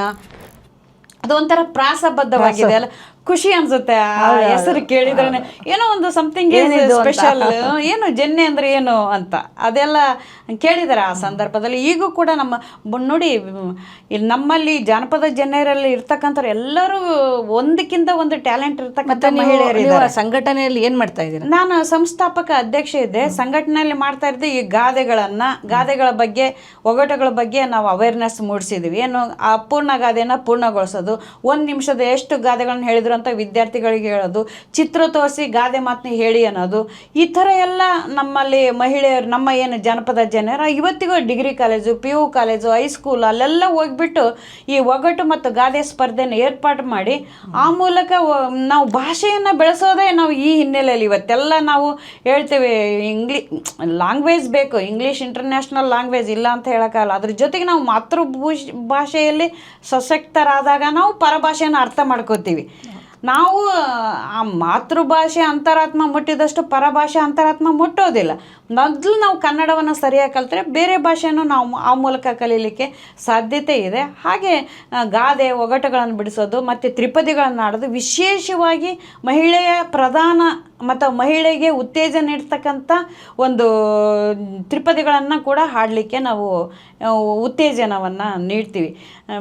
ನೀವು ಈ ಒಂದು ಸರಿಯಾದ ಪ್ರಶ್ನೆಯನ್ನು ಕೇಳಿದ್ರಿ. ಮಾನವೀಯವೂ ಹೌದು, ಆದರೆ ಮೌಢ್ಯತೆಯನ್ನು ಮತ್ತು ಅಸಮಾನತೆಯನ್ನು ತೊಡೆದು ಹಾಕಿ ಅದು ಒಂದು ವೈಜ್ಞಾನಿಕವಾಗಿ ಇದ್ದರೆ ಮಾತ್ರ ಅದನ್ನು ನಾವೇನಂತ ಕರಿತೀವಿ ಜಾನಪದ ಅಂತ ಹೇಳ್ತೀವಿ. ಇವತ್ತಿನ ಕಾಲಘಟ್ಟದಲ್ಲಿ ನನ್ನ ಅಭಿಪ್ರಾಯ ಯಾಕಂದರೆ ಶೋಷಣೆ ಜಾನಪದ ನೀವು ಅಧ್ಯಯನ ಮಾಡಿದ ಕೆಲವು ಗಾದೆಗಳಂತೂ ಮಹಿಳೆಯರಿಗೆ ಮತ್ತು ಅಂಗವಿಕಲರಿಗೆ ಮತ್ತು ಇಡೀ ದೇಹವನ್ನು ಬಹಳ ವ್ಯಂಗ್ಯವಾಗಿ ಮಾಡ್ತಕ್ಕಂಥ ನಮ್ಮ ಗಾದೆಗಳು ಬೇಕಾದಷ್ಟು ಸಂಗ್ರಹನೂ ಮಾಡಿದರೆ ಇದ್ದಾವೆ. ಅವನ್ನೆಲ್ಲವನ್ನು ಬಿಟ್ಟು ಸಮಾನ ನೆಲೆಯಲ್ಲಿ ಇರ್ತಕ್ಕಂಥ ಗಾದೆಗಳನ್ನು ಒಗಟುಗಳನ್ನು ಯಾರ ಮನಸ್ಸಿಗೂ ನೋವಾಗಬಾರ್ದು. ಅದು ನಿಜವಾದ ಮುಕ್ತತೆ ಮತ್ತು ನಿಜವಾದ ಜಾನಪದ. ಅದಕ್ಕೆ ಜಾನಪದ ಆಪ್ತ, ಮುಕ್ತ, ಮಾನವೀಯ, ಮೌಢ್ಯತೆ ಮತ್ತು ಈ ಕಂದಾಚಾರಗಳ ಅಥವಾ ಶೋಷಣೆಯನ್ನು ಹೊರತುಪಡಿಸಿ ನಾವು ಜಾನಪದವನ್ನು ಅಧ್ಯಯನ ಮಾಡಬೇಕು ಅಂತ ಆ ಹಿನ್ನೆಲೆಯಲ್ಲಿ ಜಾನಪದವನ್ನು ಇವತ್ತಿಗೂ ಮಂಡ್ಯದಲ್ಲಿ ಎಲ್ಲ ನಮ್ಮ ಜಾನಪದ ಜನರು ಅದನ್ನ ವರ್ಕ್ ಮಾಡ್ತಾನೆ ಇದ್ದಾರೆ. ಮತ್ತು ಮುಂದಿನ ಗುರಿಗಳೇನು ಇಟ್ಕೊಂಡಿದ್ದೀರಾ ಮೇಡಮ್ ನಿಮ್ಮ ಸಂಘಟನೆಯಲ್ಲಿ? ನಮ್ಮ ಸಂಘಟನೆಯಲ್ಲಿ ಮುಂದಿನ ಗುರಿಗಳಂದರೆ ಪ್ರತಿ ವರ್ಷವೂ ಜಾನಪದ ಜನ್ನೆ ಅಂತ ಒಬ್ಬ ಜಾನಪದ ಹಾಡುಗಾರ್ತಿಗಾಗಲಿ ಜಾನಪದ ಔಷಧಿ ತಜ್ಞೆ ಇರ್ಬೋದು, ಆ ಮಹಿಳೆಯರಿಗೆಲ್ಲ ಪ್ರಶಸ್ತಿಯನ್ನು ನಾವು ಕೊಡ್ತಾ ಇದ್ದೀವಿ. ಜೊತೆಗೆ ಇನ್ನು ಜಾನಪದ ಮೂಲಕ ಮುಂದೆ ಸ್ಪರ್ಧೆಗಳನ್ನು ಏರ್ಪಡಿಸೋದು, ಇದೇ ರೀತಿ ಏನು ಜಾನಪದ ಗಾದೆ ಒಗಟುಗಳನ್ನು ಎಲ್ಲ ಸ್ಕೂಲು ಮತ್ತು ಡಿಗ್ರಿ ಕಾಲೇಜಲ್ಲಿ ಮಾಡೋದು. ಜೊತೆಗೆ ತಾಲೂಕು ವೈಸ್ ಕೂಡ ಜಾನಪದ ಜನರ ಒಂದು ಮೆಂಬರ್ಶಿಪ್ ಹೆಚ್ಚು ಮಾಡಿ ಅವರಿಗೂ ಕೂಡ ಜಾನಪದವನ್ನು ಬೆಳೆಸಲಿಕ್ಕೆ, ಜಾನಪದವನ್ನು ಹಾಡಲಿಕ್ಕೆ, ಜಾನಪದವನ್ನು ನೃತ್ಯ ಅಥವಾ ಜಾನಪದವನ್ನು ವೈಚಾರಿಕವಾಗಿ ವೈಜ್ಞಾನಿಕವಾಗಿ ಬೆಳೆಸೋಕ್ಕೂ ಕೂಡ ನಾವು ಆ ಎಲ್ಲ ಉದ್ದೇಶಗಳನ್ನು ನಮ್ಮ ಸಂಘಟನೆಯಲ್ಲಿ ಇಟ್ಕೊಂಡಿದ್ದೇವೆ. ಅಂದರೆ ಕನ್ನಡಿಗರಲ್ಲಿ ನಮ್ಮ ಒಂದು ಜಾನಪದದ ತಿಳುವಳಿಕೆಯನ್ನು ಮೂಡಿಸ್ತಾ ಇದ್ದಾರೆ, ಅರಿವು ಮೂಡಿಸ್ತಾ ಇದ್ದಾರೆ. ಖಂಡಿತ. ಜಾನಪದ ಅಂತಂದರೆ ಕೆಲವರೆಲ್ಲ ಏನೋ ಹಾಡು ಕುಣಿತ ಬಿಟ್ಟರೆ ಅದರಲ್ಲಿ ಏನಿದೆ ಜಾನಪದ ಅನ್ನೋರು ಇದ್ದಾರೆ. ಆದರೆ ಜಾನಪದದಲ್ಲಿ ಆಹಾರ ಇದೆ, ಔಷಧಿ ಇದೆ, ಯೋಗ ಇದೆ, ಧ್ಯಾನ ಇದೆ, ಜ್ಞಾನ ಇದೆ ಮತ್ತು ಅಪಾರವಾದ ನಮ್ಮ ಪರಂಪರೆಯ ಅಂಶಗಳು ಅದರಲ್ಲಿವೆ. ಆ ಪರಂಪರೆಯ ಅಂಶಗಳನ್ನ ಇಟ್ಕೊಂಡೇ ನಾನು ಸೋಲಿಗರ ಬಾಲೆ ಬರೆದಿರೋದು, ಚಾಮಚಲ್ವೆ ಬರೆದಿರ್ಬೋದು, ಅಥವಾ ಆಕಾಶದ ಕೀಲಿ ನಾಟಕ ಬರೆದಿರ್ಬೋದು. ಇವೆಲ್ಲವೂ ಏನಪ್ಪ ಅಂದರೆ ನಮ್ಮ ಜಾನಪದ ಹಿನ್ನೆಲೆಯಲ್ಲೇ ಕಣಿವೆ ಕನ್ಯೆ ಅಂತ, ಇನ್ನು ಮೈಲಾರಲಿಂಗನ ಕಾವ್ಯ, ಇವೆಲ್ಲವೂ ಕೂಡ ನಾನು ಬರೆದಿದ್ದೀನಿ. ನೀವು ನಿಮ್ಮ ಬರವಣಿಗೆ ನನ್ನ ಪ್ರಕಾರ ನಿಮ್ಮ ಅನುಭವ ಮತ್ತು ನಿಮ್ಮ ವಿದ್ಯೆ ಎರಡನ್ನೂ ಸೇರಿಸ್ಕೊಂಡು ಹೋಗ್ತಾ ಇದೆ.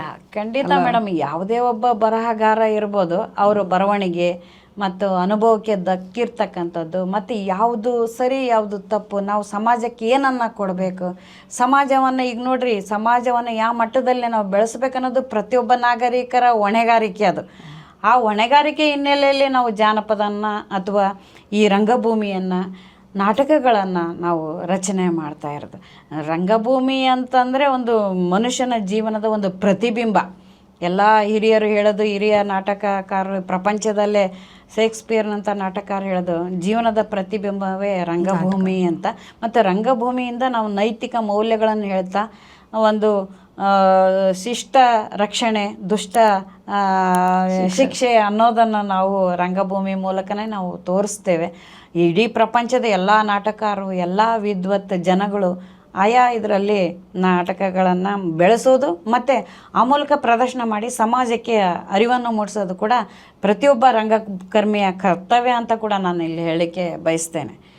ಮೇಡಮ್, ಈಗ ಮತ್ತೆ ಮಹಿಳಾ ರಂಗಭೂಮಿ ಬಗ್ಗೆ ಹೋಗಬೇಕು ಹೊರಳ್ಕೊಂಡ್ರೆ, ಅದರಲ್ಲಿ ವೃತ್ತಿ ರಂಗಭೂಮಿಯಲ್ಲಿ ಹೇಗಿದೆ ಮಹಿಳೆಯರ ಸ್ಥಿತಿ, ಹವ್ಯಾಸಿ ರಂಗಭೂಮಿ ಅದರಲ್ಲೂ ಮಹಿಳೆಯರ ಸ್ಥಿತಿ ಹೇಗಿದೆ, ನೀವು ಒಳ ಹೊಕ್ಕಿದ್ದೀರಾ, ಸೊ ನೈಜ ಸ್ಥಿತಿ ಏನಿದೆ ಮೇಡಮ್? ಈಗೆಲ್ಲ ವೃತ್ತಿ ರಂಗಾಯಣ ಕೂಡ ದಾವಣಗೆರೆಯಲ್ಲಿದೆ.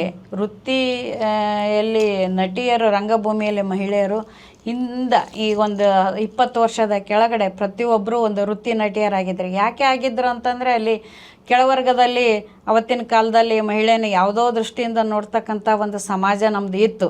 ಅವರೆಲ್ಲ ಬದುಕಿಗಾಗಿ ರಂಗಭೂಮಿಯಲ್ಲಿ ಬಂದರು, ಕೆಲವರು ಆಸಕ್ತಿಗಾಗಿ ಕೂಡ ರಂಗಭೂಮಿಗೆ ಬಂದರು. ವಿಶೇಷವಾಗಿ ನಮ್ಮ ಬಳ್ಳಾರಿ ಜಿಲ್ಲೆಯಲ್ಲಿ ನಾನು ಥೀಸಿಸಲ್ಲಿ ಒಂದು ಮಾತು ಹೇಳಿದ್ದೀನಿ, ಎಲ್ಲ ರಂಗನಟಿಯರು ದೇವದಾಸಿಯರಲ್ಲ, ಎಲ್ಲ ದೇವದಾಸಿಯರು ರಂಗನಟಿಯರು ಅಲ್ಲ ಅಂತ. ಆ ಹಿನ್ನೆಲೆಯಲ್ಲಿ ರಂಗಭೂಮಿಯನ್ನು ಬದುಕು ಕಟ್ಟಿಕೊಳ್ಳೋಕ್ಕೆ ಮತ್ತು ಆಸಕ್ತಿಯಿಂದ ಬಂದು ಅವತ್ತಿನ ಒಂದು ಕೆಲವೋ ಮಹಿಳೆಯರಿಗೆ ಒಂದು ಸಾಧನೆಗೆ ಒಂದು ಮೆಟ್ಲಾಗಿ ಬೆಳೆದಿದ್ದಾರೆ. ಬೇಕಾದಷ್ಟು ಸುಭದ್ರಮ್ಮ ಮನ್ಸೂರ್ ಇರ್ಬೋದು, ಕೆ ನಾಗರತ್ನಮ್ಮ ಅಂತ ಇರ್ಬೋದು, ಎಸ್ ರೇಣುಕಾ ಅಂತ ಇರ್ಬೋದು, ಅಂಜಿನಮ್ಮ ಅಂತ ಇದ್ದಾರೆ. ಅಲ್ಲಿ ಇಡೀ ನನಗೆ ಬಳ್ಳಾರಿ ಜಿಲ್ಲೆಯನ್ನು ಯಾಕೆ ತಗೊಂಡೆ ಅಂತ ನೀವು ಕೇಳಿದ್ರಿ. ಬಳ್ಳಾರಿ ಜಿಲ್ಲೆಯಲ್ಲಿ ಇರೋಷ್ಟು ರಂಗನಟಿಯರು ಇಡೀ ಕರ್ನಾಟಕದಲ್ಲಿ ಎಲ್ಲಿಯೂ ಇಲ್ಲ. ಅಲ್ಲಿ ವಿಜಯನಗರ ಸಾಮ್ರಾಜ್ಯ ಡೌನ್ಫಾಲ್ ಆದ ನಂತರ ಅಲ್ಲೇನಾಯಿತು, ಪಾಳೆಗಾರರ ಆಳ್ವಿಕೆ ಬಂತು. ಆಳ್ವಿಕೆ ಬಂದಾಗ ಕೆಲವೊಂದು ವರ್ಗದ ಜನರು ಅದನ್ನೇನು ರಂಗಭೂಮಿಯನ್ನು ಆಯ್ಕೆ ಮಾಡಿಕೊಂಡು ರಂಗಭೂಮಿಯನ್ನು ಬೆಳೆಸಿದ್ರು. ಅವರ ಹಾಡುಗಾರಿಕೆ ಸುಭದ್ರಮ್ಮ ಮನ್ಸೂರ್ ಅಂತ ರಂಗಕ್ಕೋಗಿಲೆ ಅಂತಲೇ ಕರಿತೀವಿ. ಅವರು ದ್ರೌಪದಿ ಪಾತ್ರವನ್ನು ನೋಡ್ಬೇಕು ಮೇಡಮ್ ನೀವು, ರಕ್ತರಾತ್ರಿಯಲ್ಲಿ ಅದ್ಭುತವಾದ ಅಭಿನಯ. ಅಲ್ಲಿ ಪಿ ಪದ್ಮ ಅಂತ ಮರ ಕೂಡ್ಲಿಗೆಯಲ್ಲಿ ಇರ್ತಕ್ಕಂಥ ಮಹಿಳೆ. ಹೀಗೆ ಅಲ್ಲಿ 245ಕ್ಕಿಂತ ಹೆಚ್ಚು ಜನ, ಸುಮತ್ಯಮ್ಮ ಅಂತ ಇದ್ದಾರೆ, ಲಿಂಗಮ್ಮ ಅಂತ ಇದ್ದರು, ಶ್ಯಾಮಲಾ ಅಂತ ಇದ್ದರು, ವರವಲಕ್ಷ್ಮಿ ಅಂತ ಇದ್ದರು, ಆದ್ವಾನಿ ವೀಣಾ ಅಂತ, ಆದ್ವಾನಿ ರಂಗನಾಯಕಮ್ಮ ಅಂತ, ಎಷ್ಟು ಜನ ಮಹಿಳೆಯರು ರಂಗಭೂಮಿಗೆ ತೊಡಗಿಸ್ಕೊಂಡು ಆ ಮೂಲಕ ಇವತ್ತು ಜಯಂತಿಯವರು ಕೂಡ ಬಳ್ಳಾರಿ ಜಿಲ್ಲೆಯವರು. ನಿಮಗೆ ಗೊತ್ತಿರ್ಬೋದು, ಸಿನಿಮಾಕ್ಕೆ ಬಂದ ಬಳ್ಳಾರಿ ಜಿಲ್ಲೆ ಹೆಣ್ಮಗಳು. ಇನ್ನೂ ಹಲವಾರು ಜನ ಹೆಣ್ಮಕ್ಳು ಸಿನಿಮಾಕ್ಕೂ ಬಂದಿದ್ದಾರೆ. ಮತ್ತು ರಂಗಭೂಮಿಯಲ್ಲಿ 245ಕ್ಕಿಂತ ಹೆಚ್ಚು ಜನ ಪ್ರತಿ ವರ್ಷ. ನಮ್ಮೂರಲ್ಲಿ ಭಾಳ ವಿಶೇಷ ಏನಪ್ಪ ಅಂತಂದರೆ, ಮಾರ್ಚ್ ತಿಂಗಳು ಬಂತು ಅಂದರೆ ಹಬ್ಬ, ಹುಣ್ಣಿಮೆ, ಜಾತ್ರೆಯಲ್ಲೆಲ್ಲ ನಾವು ರಂಗನಟಿ, ನಮಗೆ ಯಾವತ್ತು ಸಿನಿಮಾ ಮಾಧ್ಯಮ ಇರಲ್ಲ, ರಂಗಭೂಮಿನೇ ನಮಗೊಂದು ಮಾಧ್ಯಮ, ಮನೋರಂಜನೆ. ನಮಗೆ ಅವ್ರನ್ನ ನೋಡೋದೇ ಒಂದು ಖುಷಿ. ಅವ್ರು ನಮಗೆ ಸ್ಟಾರ್ ಥರ ಕಾಣೋರು, ಅವ್ರನ್ನ ನೋಡೋದೇ ಒಂದು ಖುಷಿ. ನಮ್ಮಣ್ಣನೂ ಕೂಡ ನಮ್ಮ ಮನೆಯಲ್ಲೇ ನಾಟಕವನ್ನು ಮಾಡೋರು. ಹಂಗಾಗಿ ನಾವು ಅವರಿಗೆ ನಟಿಯರಿಗೆ ಊಟ ಕೊಡೋದು, ಇನ್ನೊಂದು ಎಲ್ಲ ವ್ಯವಸ್ಥೆಯನ್ನು ಕೂಡ ನಾವು ಮಾಡ್ತಾ ಇದ್ವಿ. ಹಂಗಾಗಿ ಥಿಯೇಟ್ರ್ ಒಳಗಡೆ ಎಲ್ಲ ಗ್ರಾಮೀಣ ರಂಗಭೂಮಿಯಲ್ಲಿ ಓಡಾಡಿರ್ತಕ್ಕಂಥ ಅನುಭವ ನನಗಿದೆ. ವೃತ್ತಿ ನಟಿಯರು ಅವತ್ತು ಬಹಳ ಕನಿಷ್ಠ ಕಾಲ ನಡೀತಾ ಹೋಗಿದ್ದಾರೆ, ಬಂಡಿಯಲ್ಲೂ ಹೋಗಿದ್ದಾರೆ, ಮಳೆ ಬರೋದು, ಇನ್ನೊಂದು ಮತ್ತೊಂದು. ಆಮೇಲೆ ರಂಗನಟಿಯರಿಗೆ ಆ ಗೌರವ ಇತ್ತು. ಅವರಿಗೆ ಹಳ್ಳಿಯವರು ಏನೋ ಯಾವುದೋ ಅಣ್ಣ ತಮ್ಮ ಒಂದು ಬಾಂಧವ್ಯದ ಸಂಬಂಧದಲ್ಲೇ ಕೂಡ ಅವತ್ತಿನ ಕಾಲದಲ್ಲಿ ಬಯಲಾಟ ಮತ್ತು ನಾಟಕಗಳಿಗೆ ಹೋಗ್ತಕ್ಕಂಥ ಮಹಿಳೆಯರದ್ದು ಕಷ್ಟನೂ ಇತ್ತು. ಅವರ ಆ ಕಷ್ಟವನ್ನು ಕೂಡ ಒಂದು ಮೀರಿ ರಂಗಭೂಮಿಯಲ್ಲಿ ತಮ್ಮ ಸೇವೆಯನ್ನು ಸಲ್ಲಿಸಿದ್ದಾರೆ. ಅದಕ್ಕೆ ನಾವು ಅವ್ರನ್ನ ಮತ್ತೆ ಮತ್ತೆ ಅಭಿನಂದಿಸ್ಬೇಕು. ಕೂಡ್ಲಿಗಿ ತಾಲೂಕಲ್ಲಿ ಇರುಪಾಪುರ ಅಂತ ಒಂದು ಊರಿದೆ. ಆ ಊರಲ್ಲಿ ಇರ್ತಕ್ಕಂಥವರೆಲ್ಲರೂ ಬಯಲಾಟದ ನಟಿಯರು. ಇವತ್ತು ಅಂಜಿನಮ್ಮ ಅಂತ ಇದ್ದಾರೆ, ಅವರು ಕೂಡ ಪ್ರಖ್ಯಾತವಾದ ಬಯಲಾಟ. ಅವರೆಲ್ಲ ಪುರುಷ ಪಾತ್ರವನ್ನು ಮಾಡ್ತಕ್ಕಂಥ ಮಹಿಳೆಯರು. ಇವತ್ತು ಲಲಿತ ಕಲಾ ಸಂಘ ಅಂತಂದು ಮರಮ್ನಳ್ಳಿಯಲ್ಲಿದೆ, ಅವರೆಲ್ಲ ಮಹಿಳೆಯರೇ ಎಲ್ಲರೂ ಸೇರಿ ಪುರುಷ ಪಾತ್ರವನ್ನು ಮಾಡೋರು. ಇಲ್ಲಿ ಮೈಸೂರಲ್ಲಿ ಕೂಡ ಆರ್ ನಾಗರತ್ನಮ್ಮ ಅನ್ನೋರು ಕೂಡ ಕಂಸ ಮತ್ತು ಭೀಮನ ಪಾತ್ರವನ್ನು ಮಾಡ್ತಕ್ಕಂಥ, ನಿಮಗೆಲ್ಲ ಹೋಗುತ್ತೆ, ವಿದೇಶಕ್ಕೆ ಅವ್ರ ಕುಟುಂಬನೇ ಇದೆಲ್ಲದೂ ಕೂಡ ಒಂದು ರಂಗಭೂಮಿಯ ಮಹಿಳೆಯರ ಸೇವೆನ ನಾವು ಬಹಳ ಅನನ್ಯ ಅಂತ ಹೇಳಬೇಕು. ಅವರು ಅಸ್ಮಿತೆ ಇರೋರು ರಂಗಭೂಮಿಯಲ್ಲಿ. ಏನಪ್ಪ ಅಂತಂದರೆ ಮಿನುಗೋ ನಕ್ಷತ್ರಗಳು ಅಂತ ಹೇಳಿದ್ರು ತಪ್ಪಲ್ಲ. ರಂಗನಟಿಯರು 6 ತಿಂಗಳು ರಂಗಭೂಮಿ ಕೆಲಸ ಮಾಡೋದು, ಇನ್ನು 6 ತಿಂಗಳು ಸಂಗೀತವನ್ನು ಕಲಿಯೋದು, ನಾಟಕಗಳನ್ನು ಓದೋದು, ಮತ್ತು ಬೇರೆ ಹವ್ಯಾಸಗಳನ್ನು ತೊಡ್ಕೊಳ್ಳೋದು, ಕೂಲಿ ಮಾಡಿ ಕೂಡ ರಂಗಭೂಮಿಯನ್ನು ಸೇವೆಯನ್ನು ಸಲ್ಲಿಸಿದಂಥ ಮಹಿಳೆಯರು ತುಂಬ ಜನ ಇದ್ದಾರೆ. ಅವ್ರನ್ನ ನಾವು ಎಷ್ಟು ಅಭಿನಂದನೆ, ಅವ್ರನ್ನ ಸೇವೆಯನ್ನು ಎಷ್ಟು ಹೊಗಳಿದ್ರೂ ಕೂಡ ಸಾಲದು. ಅವರ ಬದುಕನ್ನು ರಂಗಭೂಮಿಗೆ ತೇದ ಜೀವಿಗಳು ಅಂತ ನಾವು ಅವ್ರನ್ನ ಕರಿಬೋದು. ಅವರೇ ನಮಗೆ ರಂಗ ಕಳೆ. ನಾವೆಲ್ಲ ಚಿಕ್ಕವರಿದ್ದಾಗ ಎಷ್ಟೋ ಜನ ಮಹಿಳೆಯರು ರಂಗಭೂಮಿ ಬಂದಾಗ ಉಟ್ಕೊಳ್ಳೋಕೆ ಒಂದೇ ಒಂದು ಸೀರೆ ಅದೆಲ್ಲ ಇರುತ್ತೆ. ಯಾವುದೋ ಸೀನಲ್ಲಿ ಒಬ್ಬ ಸಹನಟ ಸೀರೆನ ಹೇಳಿತಾನೆ, ಅವಾಗ ಆಕಿ ಒಳಗೆ ಹತ್ತದ್ದು ನನಗಿನ್ನೂ ನೆನಪಿದೆ. ನಾನು ಬಾಲ್ಯದಲ್ಲಿ ಇದ್ದಾಗ ನನಗಿರೋದು ಒಂದೇ ಸೀರೆ, ಇದನ್ನು ಜೋರಾಗಿ ಇದು ಮಾಡಿಬಿಟ್ರಿ ನೀವು. ಇಂಥವೆಲ್ಲ ಸಂದರ್ಭ ಪ್ರತಿಯೊಬ್ಬ ಮಹಿಳೆಯರು ಅನುಭವಿಸಿದ್ದಾರೆ. ರಂಗಭೂಮಿ ಅಂತಂದರೆ ನಾವು ಬಾಯಲ್ಲಿ ಹೇಳ್ದಷ್ಟು ಅಷ್ಟು ಸುಲಭ ಅಲ್ಲ. ಹಳ್ಳಿಗೆ ಹೋಗಿ ಆ ಕತ್ಲದಲ್ಲಿ ಅವರು ಇರುಳ ನಟಿಯರವರು, ಆ ಇರುಳ ನಕ್ಷತ್ರಗಳು ಅವರು ಮಹಿಳೆಯರು. ಯಾಕಂದರೆ ಹಗಲು ನೋಡೋಕ್ಕಾಗಲ್ಲ, ಇರುಳಲ್ಲಿ ಅಭಿನಯ ಮಾಡೋದು, ಬದುಕು, ಆಮೇಲೆ ಸಂಸಾರ, ಅದ್ರ ಎಲ್ಲದನ್ನ ಒಂದು ಮೀರಿ ಇವತ್ತು ರಂಗಭೂಮಿಯಲ್ಲಿ ಅವರು ಮಿನುಗುವ ನಕ್ಷತ್ರಗಳಾಗಿದ್ದಾರೆ ಬಳ್ಳಾರಿ ಜಿಲ್ಲೆಯ ರಂಗನಟಿಯರು. ಅದು ನನಗೆ ಬಹಳ ಅಭಿಮಾನಸೆ. ಮಹಿಳೆಯರಿಗಾಗಿ ಏನಾದರೂ ಮಾಡಬೇಕು ಅನ್ನೋ ದೃಷ್ಟಿಯಿಂದ ಬಳ್ಳಾರಿ ಜಿಲ್ಲೆ ಅಂತಂದರೆ ಆ ಸೀಮಿತ ತಗೊಂಡೆ.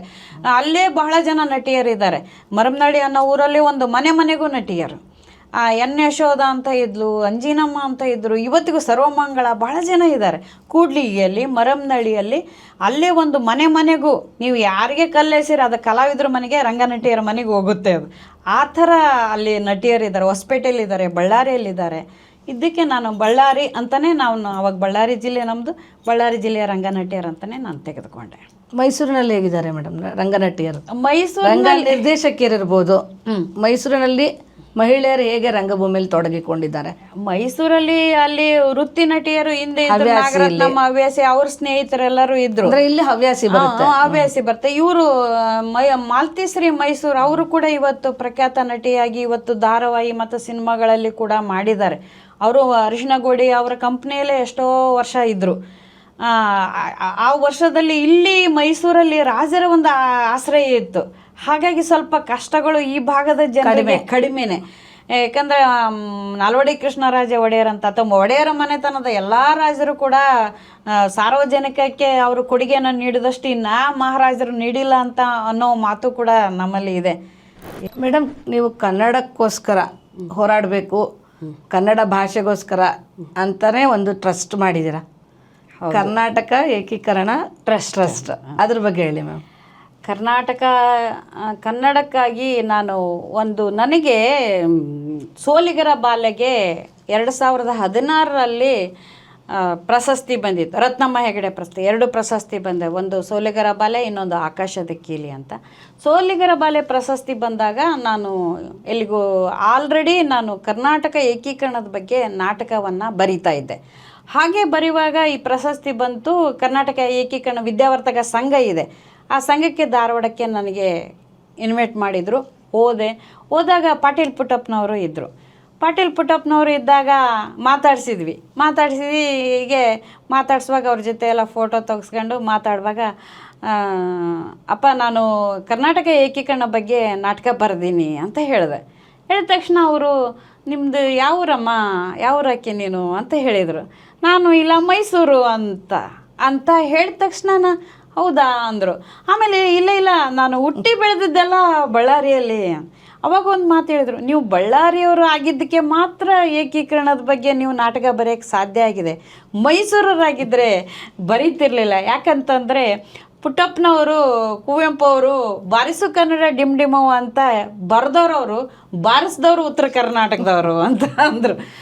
ಆಗ ನಾನು ಈ ಕನ್ನಡಕ್ಕಾಗಿ ನಾವು ಏನಾದರೂ ಮಾಡಬೇಕು ಅನ್ನೋ ಹಿನ್ನೆಲೆಯಲ್ಲಿ ಕರ್ನಾಟಕ ಏಕೀಕರಣ ನಾಟಕವನ್ನು ಬರೆದಾಗ ಇಡೀ ಕರ್ನಾಟಕದಲ್ಲಿ ಒಂದು 250ಕ್ಕಿಂತ ಮೇಲೆ ಹೋರಾಟಗಾರರು ಇದ್ದಾರೆ. 100 ಜನ ಹೆಣ್ಮಕ್ಳು ಏಕೀಕರಣ ಹೋರಾಟದಲ್ಲಿ ಪಾತ್ರವನ್ನು ವಹಿಸಿದ್ದಾರೆ, ಸಹಭಾಗಿತ್ವ. ಹಾಗಾಗಿ ಯಾಕೆ ನಾನು ಕರ್ನಾಟಕ ಏಕೀಕರಣ ನಾಟಕ ಬರೆದ ಮೇಲೆ ಏಕೀಕರಣ ಟ್ರಸ್ಟ್ ಮಾಡಬೇಕು, ಅದು ಮಹಿಳೆಯರಿಂದನೇ ಅಂತ ಹೇಳಿ ಪಾಂಡವಪುರದಲ್ಲಿ ಉಷಾ ಅಂತ ಇದ್ದಾರೆ, ಅವ್ರನ್ನ ಕರೆದು ಮತ್ತು ನಮ್ಮ ಮನೆಯಲ್ಲಿ ಸಪೋರ್ಟ್ ಮಾಡಿದ್ದಾರೆ. ಏಕೀಕರಣ ಟ್ರಸ್ಟನ್ನು ಮಾಡಿ ಆ ಮೂಲಕ ಇವತ್ತಿಗೂ ನಾವು ಸೋಬಾನೆ ಹಾಡುಗಳನ್ನ ಇರ್ಬೋದು, ಮಕ್ಕಳಿಗೆ ಒಂದು ಯಾವುದಾದ್ರೂ ಕಲಿಕೆ ಇರ್ಬೋದು, ಈ ಕೊರೋನಾ ಟೈಮಲ್ಲಿ ಮಾಸ್ಕ್ ತಯಾರಿಕೆ ಇರ್ಬೋದು, ಅವೆಲ್ಲವನ್ನೂ ನಾನು ಮಾಡಿಸಿ ಏಕೀಕರಣ ಟ್ರಸ್ಟನ್ನು ಇವತ್ತಿಗೂ ಉಪನ್ಯಾಸಗಳನ್ನು, ಏಕೀಕರಣ ಹೋರಾಟ ಮಾಡಿದ ಎಲ್ಲ ಹಿರಿಯರನ್ನು, ಮಹಿಳೆಯರನ್ನು ನೆನಪು ಮಾಡ್ಕೋಬೇಕು ಈ ಮೂಲಕ. ಜೊತೆಗೆ ಒಂದು ಉದ್ದೇಶ ಇದೆ, ಈಗ ನಾವು ಯಾವುದೇ ಒಂದು ಸಾಹಿತ್ಯ, ರಂಗಭೂಮಿ, ಜಾನಪದ ಇವೆಲ್ಲ ಮಾಡೋದೇನು ಮುಂದಿನ ಜನಾಂಗಕ್ಕೆ ನಮ್ಮ ಸಾಂಸ್ಕೃತಿಕ ಧಾರೆಯನ್ನು ಎರೆಯೋದು, ಅವರಿಗೆ ಅರಿವನ್ನು ಮೂಡಿಸೋದು ಅಂತ. ಹಾಗಾಗಿ ಕನ್ನಡದ ಏಕೀಕರಣ ಹೋರಾಟಗಾರರು ಕನ್ನಡಿಗರು ಇವತ್ತಿಗೂ ಗಡಿನಾಡಿನ ಸಮಸ್ಯೆ ಬಹಳ ಇದೆ. ಜತ್ತ, ಗಡ, ಇಂಗ್ಲಜ, ಕಾಸರಗೋಡು, ಅಕ್ಕಲಕೋಟೆ ಇವೆಲ್ಲ ಭಾಗದಲ್ಲಿ, ಸೊಲ್ಲಾಪುರ, ಹೊಸೂರು ಇವೆಲ್ಲ ಭಾಗದಲ್ಲಿ ನಮಗೆ ತುಂಬಾ ಇವತ್ತಿಗೂ ಕನ್ನಡಿಗರು ಕಣ್ಣೀರನ್ನು ನಾವು ನೋಡಿದ್ದೀನಿ, ನಾನು ವಿದ್ಯಾರ್ಥಿ ದಿಸೆಯಲ್ಲಿ ಕಾಸರಗೋಡಿಗೆ ಹೋದಾಗ. ಹಾಗಾಗಿ ಏನಾದರೂ ಏಕೀಕರಣದ ನೆನಪು ಮಾಡಿಕೊಳ್ಳಿಕ್ಕೆ ಮತ್ತು ಏಕೀಕರಣದ ಬಗ್ಗೆ ಮುಂದಿನ ಈಗ ಮಕ್ಕಳಿಗೆ ನಾನು ರಿಸರ್ಚ್ ಮಾಡೋಕ್ಕಿಂತ ಮುಂಚೆನೇ ನನಗೆ ಇಷ್ಟು ಜನ ಅಂತ ನನಗೇ ಗೊತ್ತಿರಲಿಲ್ಲ, ಇನ್ನು ಮಕ್ಕಳಿಗೆ ಗೊತ್ತಾಗಬೇಕು ಅನ್ನೋ ದೃಷ್ಟಿಯಿಂದ ನಾನೇನು ಮಾಡಿದೆ, ಏಕೀಕರಣ ಟ್ರಸ್ಟ್ ಅಂತ ಮಾಡಿ ಏಕೀಕರಣ ಹೋರಾಟಗಾರರ ಎಲ್ಲರ ಜೀವನವನ್ನು ಮತ್ತು ಅದಕ್ಕೆ ಸಂಬಂಧಪಟ್ಟಂತೆ ಲೈಬ್ರರಿಯನ್ನು, ಅದಕ್ಕೆ ಸಂಬಂಧಪಟ್ಟಂತೆ ಆಡಿಯೋ ವಿಡಿಯೋನ ಒಂದು ಇದರಲ್ಲಿ ಮಾಡಿ ಏಕೀಕರಣದ ಒಂದು ಅರಿವನ್ನು ಮೂಡಿಸ್ಲಿಕ್ಕೆ, ಅಂದರೆ ನಮ್ಮ ನಾಡು, ನುಡಿ, ನೆಲ, ಜಲವನ್ನು ನಾವು ರೀತಿ ಹಿಂದಿನವರು ನಮಗೆ ಕಟ್ಟಿಕೊಟ್ಟಿದ್ದಾರೆ, ಅದನ್ನು ನಾವು ಹೇಗೆ ಮುಂದುವರಿಸಿ ಬೆಳೆಸ್ಕೊಂಡು ಹೋಗಬೇಕು ಅನ್ನೋ ಹಿನ್ನೆಲೆಯಲ್ಲಿ ಕರ್ನಾಟಕ ಏಕೀಕರಣ ಟ್ರಸ್ಟನ್ನು ನಾವು ಮಾಡಿದ್ದೀನಿ. ಅದಕ್ಕೆ ಮಾಡಿ ಇವತ್ತಿಗೂ ಕೂಡ ಕರ್ನಾಟಕ ಏಕೀಕರಣ ಟ್ರಸ್ಟಲ್ಲಿ ಬಹಳ ಜನನು ಒಂದಿಷ್ಟು ಆತ್ಮೀಯರನ್ನೆಲ್ಲನೂ ಮೆಂಬರ್ ಮಾಡಿಕೊಂಡು. ಎಷ್ಟು ಜನ ಇದ್ದಾರೆ ಮೇಡಮ್ ಮೆಂಬರ್? ನಾವು ಮಹಿಳೆಯರು ಮಾಡಿದ್ದು ಇಬ್ಬರೇ. ಅನಂತರ ನಮ್ಮ ಮನೆಯವರು ಗೋಪಿನಾಥ್ ಅವರು ಮತ್ತು ಇನ್ನೂ ಹಲವಾರು ಜನ ಸಪೋರ್ಟರ್ಸ್ ಅದಾರೆ, ಅವ್ರನ್ನೆಲ್ಲನೂ ಸೇರಿಸ್ಕೊಂಡು ಇನ್ನೂ ಬೆಳವಣಿಗೆ ಮಾಡಬೇಕು ಅನ್ನೋದು ಒಂದು ಉದ್ದೇಶ ಇದೆ. ಅದನ್ನ ಮಾಡುವ ಒಂದು ಆಲೋಚನೆ ಇದೆ. ಆ ಹಿನ್ನೆಲೆಯಲ್ಲಿ ಅಂದರೆ ನಾಡು ನುಡಿ ಮತ್ತು ಕನ್ನಡ ಅನ್ನು ಬೆಳೆಸಬೇಕು. ಈಗ ಎಷ್ಟೋ ಜನಕ್ಕೆ ಹಳೆಗನ್ನಡ ಪದ್ಯನ ಓದಕ್ಕೆ ಬರಲ್ಲ, ಹಾಗಾಗಿ ನಡುಗನ್ನಡ, ಹಳೆಗನ್ನಡ, ಆಮೇಲೆ ಆಧುನಿಕ ಕನ್ನಡದ ಬಗ್ಗೆ ಎಲ್ಲರಿಗೂ ಒಂದು ತಿಳುವಳಿಕೆ ಬರಲಿ. ಜೊತೆಗೆ ನಾಡು ನುಡಿಗಾಗಿ ಹೋರಾಟ ಮಾಡಿದ ಜೀವನ ಇದೆ. ಈಗ ರಂಜಾನ್ ಸಾಬನವರು, ಅಬ್ದುಲ್ ರಂಜಾನ್ ಸಾಬನವರು ಆ ಟೈಮ್ನಲ್ಲಿ ಅಂದರೆ ಬಳ್ಳಾರಿಯನ್ನು ಮೈಸೂರು ರಾಜ್ಯಕ್ಕೆ ಸೇರಿಸುವ ಸಂದರ್ಭದಲ್ಲಿ ಏನಾಗ್ತದೆ ಅಂತಂದರೆ ಪೆಂಡಲೆಲ್ಲ ರೆಡಿ ಮಾಡಿರ್ತಾರೆ. ನೋಡಿರಿ ಮೇಡಮ್, ನೀವು ಕೇಳಿದ್ದಕ್ಕೆ ಹೇಳಬೇಕಾಗುತ್ತೆ, ಇದು ಭಾಷೆಗಾಗಿ ಎಲ್ಲಿ ಚುನಾವಣೆ ನಡೆದಿಲ್ಲ, ಭಾಷೆ ಬಳ್ಳಾರಿನ ಆಂಧ್ರಕ್ಕೆ ಸೇರಿಸ್ಬೇಕು, ಕರ್ನಾಟಕಕ್ಕೆ ಸೇರಿಸ್ಬೇಕು ಅನ್ನುವ ಹಿನ್ನೆಲೆಯಲ್ಲಿ ಚುನಾವಣೆ ನಡೆಯುತ್ತೆ. ಆಂಧ್ರ ತೆಲುಗು ಪರವಾಗಿ ಮುಂಡ್ಲೂರು ರಾಮಪ್ಪ, ಕನ್ನಡದ ಪರವಾಗಿ ಅರಗಿನ ದೋಣಿ ಬಸವನಗೌಡ ಚುನಾವಣೆ ನಿಲ್ತಾರೆ. ಚುನಾವಣೆ ನಿಂತಾಗ ಹಲವಾರು ಜನ ಕನ್ನಡಿಗರ ಸೇರಿ SK ಕರೀಂ ಖಾನ್ ಅವರು ಕೂಡ ಭದ್ರಾವತಿಯಲ್ಲಿರ್ತಾರೆ, ಬಳ್ಳಾರಿಗೆ ಹೋಗಿ ನಂತರ ಅವ್ರು ಏನು ಮಾಡ್ತಾರೆ, ಎಲ್ಲ ಚುನಾವಣೆಯಲ್ಲಿ ನಡೆಯುತ್ತೆ. ಚುನಾವಣೆ ನಡೆದಾಗ ಕನ್ನಡಿಗರಿಗೆ ಗೆಲ್ತಾರೆ ಅರಗಿನ ದೋಣಿ ಬಸವನಗೌಡ. ಅವಾಗ ಆಂಧ್ರದ ಜನ ಹೇಗಿತ್ತು ಬಳ್ಳಾರಿಯಲ್ಲಿ ಓಡಾಡ್ತಾ ಇದ್ದಂದರೆ, ಬೆಳ್ಳಿಯ ಬಿಲ್ಲು ಬಂಗಾರದ ಬಾಣ ಹಿಡ್ಕೊಂಡು ಓಡಾಡಾರಂತೆ. ಇದು ಚುನಾವಣೆ ಗೆದ್ದ ತಕ್ಷಣನೇ ನಾವು ಇದನ್ನ ಯಾರಿಗೆ ಬಿಡ್ತೀವಿ ಅವರೇ ತಗೋಬೋದು ನೀವು ಅಂತ. ಹಾಗಿದ್ದಾಗ ಕನ್ನಡ ಪರವಾಗಿ ಅದು ವಿಜೇತರಾಗ್ತಾರೆ ಅರಗಿನ ದೋಣಿ ಬಸವನಗೌಡ. ಅಬ್ದುಲ್ ರಂಜಾನ್ ಸಾಬ್ ಏನು ಮಾಡ್ತಾರೆ, ಪೆಂಡಾಲ್ ಹಾಕಿ ನಾಳೆ ಏನು ನಿಜಲಿಂಗಪ್ಪ ಅವರು, ನಮ್ಮ ಹನುಮಂತಯ್ಯ ಅವರು ಸರ್ ಅವರು ಎಲ್ಲರೂ ಮುಖ್ಯಮಂತ್ರಿಗಳು ಅಲ್ಲಿಗೆ ಹೋಗ್ತಾರೆ. ಹೋದಾಗ ಅಲ್ಲಿ ಏನಾಗುತ್ತೆ ಅಂತಂದಾಗ ಹಿಂದಿನ ರಾತ್ರಿ ಪೆಂಡಾಲು ವೇದಿಕೆ ಸಜ್ಜುಗೊಳಿಸುವಾಗ ರಂಜಾನ್ ಸಾಬ್ ಅವರಿಗೆ ಆಂಧ್ರದ ಕಿಡಿಗೇಡಿಗಳು ಏನು ಮಾಡ್ತಾರೆ, ಆ್ಯಸಿಡ್ ಬಲ್ಪನ್ನು ಎರಚಿಬಿಡ್ತಾರೆ. ಮುಖಕ್ಕೆ ಎರಚಿದಾಗ ಅವ್ರು ಕುಸ್ತಿಪಟು ಇರ್ತಾರೆ, ಕನ್ನಡದ ಕ್ರಿಯಾ ಸಮಿತಿಯ ಸದಸ್ಯರು ಕೂಡ ಇರ್ತಾರೆ. ಬದುಕ್ತೀನಿ ಕನ್ನಡ ಭುವನೇಶ್ವರಿ ನನ್ನ ಬದುಕಿಸ್ತಾಳೆ ಅಂತಲೇ ಪ್ರಾಣ ತೆತ್ತಾರೆ. ಕನ್ನಡ ಏಕೀಕರಣಕ್ಕಾಗಿ, ಕರ್ನಾಟಕ ಏಕೀಕರಣಕ್ಕಾಗಿ ಜೀವ ತೆತ್ತ ಒಬ್ಬ ವ್ಯಕ್ತಿ ಅಂದರೆ ರಂಜಾನ್. ಅವ್ರ ಮೂಲಕ ಇವತ್ತು ಅಂಚೆ ಚೀಟಿಯನ್ನು ಮಾಡಿದ್ದಾರೆ ನಮ್ಮ ಸರ್ಕಾರದವರು. ಬಳ್ಳಾರಿ ಜಿಲ್ಲೆಯಲ್ಲಿ ಒಂದು ಸರ್ಕಲಿಗೆ ಕೂಡ ಅವ್ರ ಹೆಸರು ಇಟ್ಟಿದ್ದಾರೆ. ಹಾಗಾಗಿ ಬಳ್ಳಾರಿ ಅಂದರೆ ಗಡಿನಾಡು ಪ್ರದೇಶ ಅನ್ನೋ ತರಕ ಅದ್ವಾನಿವರೆಗೂ ನಾನು 98 ಅದ್ವಾನಿಗೆ ಹೋದಾಗ 98ರವರೆಗೂ ಕೂಡ ಕನ್ನಡದ ಊರುಗಳ ಹೆಸರು ಕೂಡ ನಾನು ನೋಡಿದ್ದೆ ಅದ್ವಾನಿವರೆಗೂ ಕೂಡ. ಆದರೆ ಈಗೆಲ್ಲ ಬದಲಾವಣೆ ಆಗಿದೆ. ಗಡಿ ಸಮಸ್ಯೆ ಮತ್ತು ಭಾಷೆ ಸಮಸ್ಯೆ, ಆ ಕಡೆ ನೋಡಿದರೆ ಬೆಳಗಾವಿ, ಈ ಕಡೆ ನೋಡಿದರೆ ಬಳ್ಳಾರಿ, ಇವೆಲ್ಲವೂ ಕಾಸರಗೋಡಲ್ಲಂತೂ ಕೈಯಾರೆ ಕಿಯಣ್ಣ ರೈ ಅವರು, ಗುಂಡೂರಾವ್ರವರು ಹೋದಾಗ ಇಲ್ಲಿ ಪಯಸ್ವಿನಿ ನದಿ ಅಂತ ಇದೆ, ಇಲ್ಲಿ ಕಾಸರಗೋಡು ಹತ್ರ ಹರಿತಾ ಇರೋದು ಕೇರಳದಲ್ಲಿ. ಅವರು ಒಂದು ಮಾತು ಹೇಳ್ತಾರೆ, ಈ ನದಿಯಲ್ಲಿ ಹರಿತಾ ಇರೋದು ನದಿಯ ನೀರಲ್ಲ, ಕನ್ನಡಿಗರ ಕಣ್ಣೀರು ಅಂತ ಹೇಳ್ತಾರೆ. ಅಷ್ಟು ಭಾಷಾದಲ್ಲಿ ಒಂದು ದ್ವಿಭಾಷಿಕತೆಯಲ್ಲಿ ಕನ್ನಡಿಗರಿಗೆ ಸಮಸ್ಯೆ ಆಗಿದೆ. ಈಗ ಸರ್ಕಾರ ಪ್ರಾಧಿಕಾರ ಎಲ್ಲ ಮಾಡಿದ್ದಾರೆ, ಆ ಮೂಲಕ ಇವತ್ತು ಒಂದು ಉದ್ಯೋಗ ಕೂಡ ಭಾಳ ಸಮಸ್ಯೆ ಇದೆ ಕನ್ನಡಿಗರಿಗೆ. ಅಲ್ಲಿ ಅದೆಲ್ಲದ್ರ ಬಗ್ಗೆ ನಮಗೆ ಆಸಕ್ತಿ ಬರಲಿ, ಕನ್ನಡಿಗರು ಎಚ್ಚೆತ್ಕೊಳ್ಳಿ. ಏಕೀಕರಣ ಹೋರಾಟಗಾರ ನಮಗೆಲ್ಲ ಕಷ್ಟಪಟ್ಟು ಜೀವನದಲ್ಲಿ ಅವರ ಜೀವನ ಹೇಗೆಪ್ಪ ಅಂದರೆ, ಏಕೀಕರಣ ಹೋರಾಟಗಾರದು ಕಡೆ ಸ್ವಾತಂತ್ರ್ಯ ಹೋರಾಟಗಾರರು ಅವರೇ, ಏಕೀಕರಣ ಹೋರಾಟಗಾರರು ಅವರೇ. ಹಾಗಾಗಿ ವಿದ್ಯಾವರ್ತಕ ಸಂಘ ಒಂದು ವೇದಿಕೆಯನ್ನು ಧಾರವಾಡದಲ್ಲಿ ಒಪ್ಪಿಸ್ತು. ಅಳುಂಡಿ ಶಿವಮೂರ್ತಿ ಸ್ವಾಮಿಗಳು ಅಂತ, ಶಿವಮೂರ್ತಿ ಸ್ವಾಮಿಗಳು, ಡೆಪ್ಯೂಟಿ ಚನ್ನಬಸಪ್ಪ, ಕೋ ಚನ್ನಬಸಪ್ಪ, ಹಳ್ಳಿಕೆರೆ ಗುದ್ಲೆಪ್ಪ, ಇವರೆಲ್ಲರೂ, ಹೊಸಮನೆ ಸಿದ್ದಪ್ಪ, KF ಪಾಟೀಲು, ಒಂದು ತುಂಬ ಜನ ಎಲ್ಲರೂ ಒಕ್ಕೊರಲಿಯಿಂದ ಹೋರಾಟ ಮಾಡಿ ಇವತ್ತು ನಮಗೆ ಏಕೀಕರಣ ಮಾಡಿಕೊಟ್ಟಾರೆ. ಆಂಧ್ರದಲ್ಲಿ ಪೊಟ್ಟಿ ಶ್ರೀರಾಮುಲು 53 ದಿನ ಉಪವಾಸ ಕುಳಿತುಕೊಳ್ತಾರೆ. ಕುಂತಾಗ ಅವರು ಮರಣ ಹೊಂದಿದ ನಂತರ ಆಂಧ್ರದಲ್ಲಿ ಸಂಚಲನ ಮೂಡಿ ಏಕೀಕರಣ ಆಯಿತು. ಇಲ್ಲಿ ಅದ್ರಗುಂಚಿ ಶಂಕರೇಗೌಡರು ಕೂಡ ಏಕೀಕರಣಕ್ಕಾಗಿ ಉಪವಾಸ ಕೂತ್ಕೋತಾರೆ 23 ದಿನ. ನಂತರ ಅದನ್ನ ಏಕೀಕರಣ ಉಪವಾಸ ಬಿಡ್ರಿ ಅಂತ ರಕ್ತದಲ್ಲಿ ಪತ್ರ ಬರೆದು ನಾವು ಸಪೋರ್ಟ್ ಮಾಡ್ತೀವಿ ಅಂತ ಯಾರು ಜಯದೇವಿ ತಾಯಿ ಲಿಗಾಡೆ ಅವರು ಪತ್ರವನ್ನು ಬರೆದು ಇರ್ತಾರೆ. ಅದ್ರಗುಂಚಿ ಕಲ್ಮೇಶ್ವರ ದೇವಸ್ಥಾನ ಮುಂದೆ ಜನ ಎಲ್ಲ ಜಾತ್ರೆ ಹೋಗಿ ಅವ್ರನ್ನ ಮಾತಾಡಿಸ್ತಿರ್ತಾರೆ. ತುಂಬ ಜನ ಕಷ್ಟಪಟ್ಟರೆ ಆ ಸಂದರ್ಭಗಳನ್ನು ನೆನೆಸ್ಕೊಳ್ಳೋಕ್ಕೆ ನಮಗೆ ಒಂಥರ ಭಾಷೆಗಾಗಿ ಅವರು ತಮ್ಮ ಮನೆತನದ ಬಗ್ಗೆನೇ ಕಾಳಜಿ ಇಲ್ಲ, ಇಡೀ ಕರ್ನಾಟಕ ಒಂದಾಗಬೇಕು ಅಂತ ಆ ರೀತಿ ಹೋರಾಟ ಮಾಡಿದಾರನ್ನ ನಾವು ನೆನೆಸಬೇಕು, ಅವ್ರ ಬಗ್ಗೆ ಮುಂದಿನ ಜನಾಂಗಕ್ಕೆ ತಿಳಿಸ್ಬೇಕನ್ನೋ ಉದ್ದೇಶದಿಂದ ಏಕೀಕರಣ ಟ್ರಸ್ಟನ್ನು ಮಾಡಿದ್ದೀವಿ. ಇವತ್ತು ಕೂಡ ಮೈಸೂರು ಭಾಗದಲ್ಲಿ ಏಕೀಕರಣ ಹೋರಾಟಗಾರರ ಬಗ್ಗೆನೇ ಒಂದೊಂದು ಶಾಲೆ ಕಾಲೇಜುಗಳಲ್ಲಿ, ಮೊನ್ನೆ ಮದ್ದೂರಲ್ಲಿ ಮಾಡಿದೆ. ನಮ್ಮ ಜಾನಪದ ಜನ್ಯರು ಒಂದು ಅನಸೂಯ ಮೇಡಮ್ ಅಂತ, ಇನ್ನೊಬ್ಬರು ಶ್ರೀಲತಾ ಮೇಡಮ್ ಉಪನ್ಯಾಸ ಕೊಟ್ಟರು ಏಕೀಕರಣ ಹೋರಾಟದಲ್ಲಿ ಮಹಿಳೆಯರ ಪಾತ್ರ ಅಂತ. ಒಂದು ಕಾರ್ಯಕ್ರಮ ಇವತ್ತಿಗೂ ಮಾಡ್ತಾನೆ ಇದ್ದೀವಿ. ಇನ್ನೇನು ವೈಶಿಷ್ಟ್ಯತೆ ಹೇಳಿ ಮೇಡಮ್. ಹೇಳಿದ್ರೆ ಮೇಡಮ್ ಬೆಳತನಕ ಆಗುತ್ತೆ, ಎಲ್ಲ ಹೇಳೋಕ್ಕಾಗಲ್ಲ. ಒಂದು ಸಾಧನೆಗೆ ಒಂದು ಎಲ್ಲದಕ್ಕೂ ಒಂದು ಮಿತಿ ಇದೆ ಅಲ್ವಾ. ಹಾಗಾಗಿ ಇಷ್ಟು ನಾವು ಇನ್ನೂ ಕನಸುಗಳು ಏನೇನೋ ಇವೆ, ಅವೆಲ್ಲ ಕನಸು ಈಡೇರು ಬೇಕಲ್ವಾ. ಅದಕ್ಕೆ ಸಾಧನೆನ ಇಷ್ಟು ಹೇಳ್ತಾ ಹೋಗ್ಬೇಕಷ್ಟೇ, ಇನ್ನೇನಿಲ್ಲ. ಪ್ರಶಸ್ತಿಗಳು ಒಂದಿಷ್ಟು ಬರವಣಿಗೆಗೆ ಬಂದಿವೆ. ರತ್ನಮ್ಮ ಹೆಗಡೆ 2 ಪ್ರಶಸ್ತಿ ಬಂದಿವೆ. ಆಮೇಲೆ ಅಕಾಡೆಮಿ ಪ್ರಶಸ್ತಿಗಳು ಬಯಲಾಟ ಅಕಾಡೆಮಿಯಿಂದ, ಜನಪದ ಅಕಾಡೆಮಿಯಿಂದನೂ ಬಂದಿವೆ. ಅವು ಎಲ್ಲವೂ ಒಂದು ಪ್ರೇರಣೆನೆ. ಆಮೇಲೆ ಇದಂತನಲ್ಲ ಮೇಡಮ್, ನಿಮಗೆ ರಂಗಭೂಮಿ ಅಂದರೆ ಇದು ಮುಳುಗೋದಲ್ಲ, ಈಜೊಳಿತಾ ಹೋಗೋದು, ಮೇಲ್ ಬರ್ತಾ ಇರೋದು. ಆಮೇಲೆ ಇವತ್ತಿನ ಮಹಿಳೆಯರ ರಂಗಭೂಮಿ ಹೊಸ ರೀತಿಯಿಂದ ಬದಲಾವಣೆ ಆಗಬೇಕು ಅಂತಲೂ ನಾನು ಇಲ್ಲಿ ಹೇಳಲಿಕ್ಕೆ ಬಯಸ್ತೀನಿ. ಅಂತಂದರೆ ನಾವು ಯಾವುದೋ ರಂಗಭೂಮಿ ಅಂದರೆ ಬದುಕನ್ನು ತಿದ್ದೋದು ಅಂತ ಅದರ ಅರ್ಥ. ರಂಗಭೂಮಿಯಿಂದ ನಾವು ಏನೆಲ್ಲ ಕಲೀಲಿಕ್ಕೆ ಸಾಧ್ಯತೆ ಇದೆ. ಈ ಕೃಷಿ ಬಗ್ಗೆ ಆಗಲಿ, ಯೋಗ ಬಗ್ಗೆ ಆಗಲಿ, ಧ್ಯಾನದ ಬಗ್ಗೆ, ಬದುಕನ್ನು ಬಹಳ ವಚನಕಾರರೆಲ್ಲ ಹೇಳಿದ್ದಾರೆ ನೋಡ್ರಿ, ಬದುಕನ್ನು ಬಹಳ ಸರಳೀಕರಿಸಿಕೊಂಡು ಜ್ಞಾನವನ್ನು ನಾವು ಪಡಿಬೇಕು. ಆಧ್ಯಾತ್ಮ ಮತ್ತು ಅದರ ಒಂದು ತಿಳುವಳಿಕೆ, ವೈಚಾರಿಕತೆ, ಸಮಾನತೆ, ಶೋಷಣೆ ರಹಿತ ಸಮಾಜವೇ ನಿಜವಾದ ಸಮಾಜ.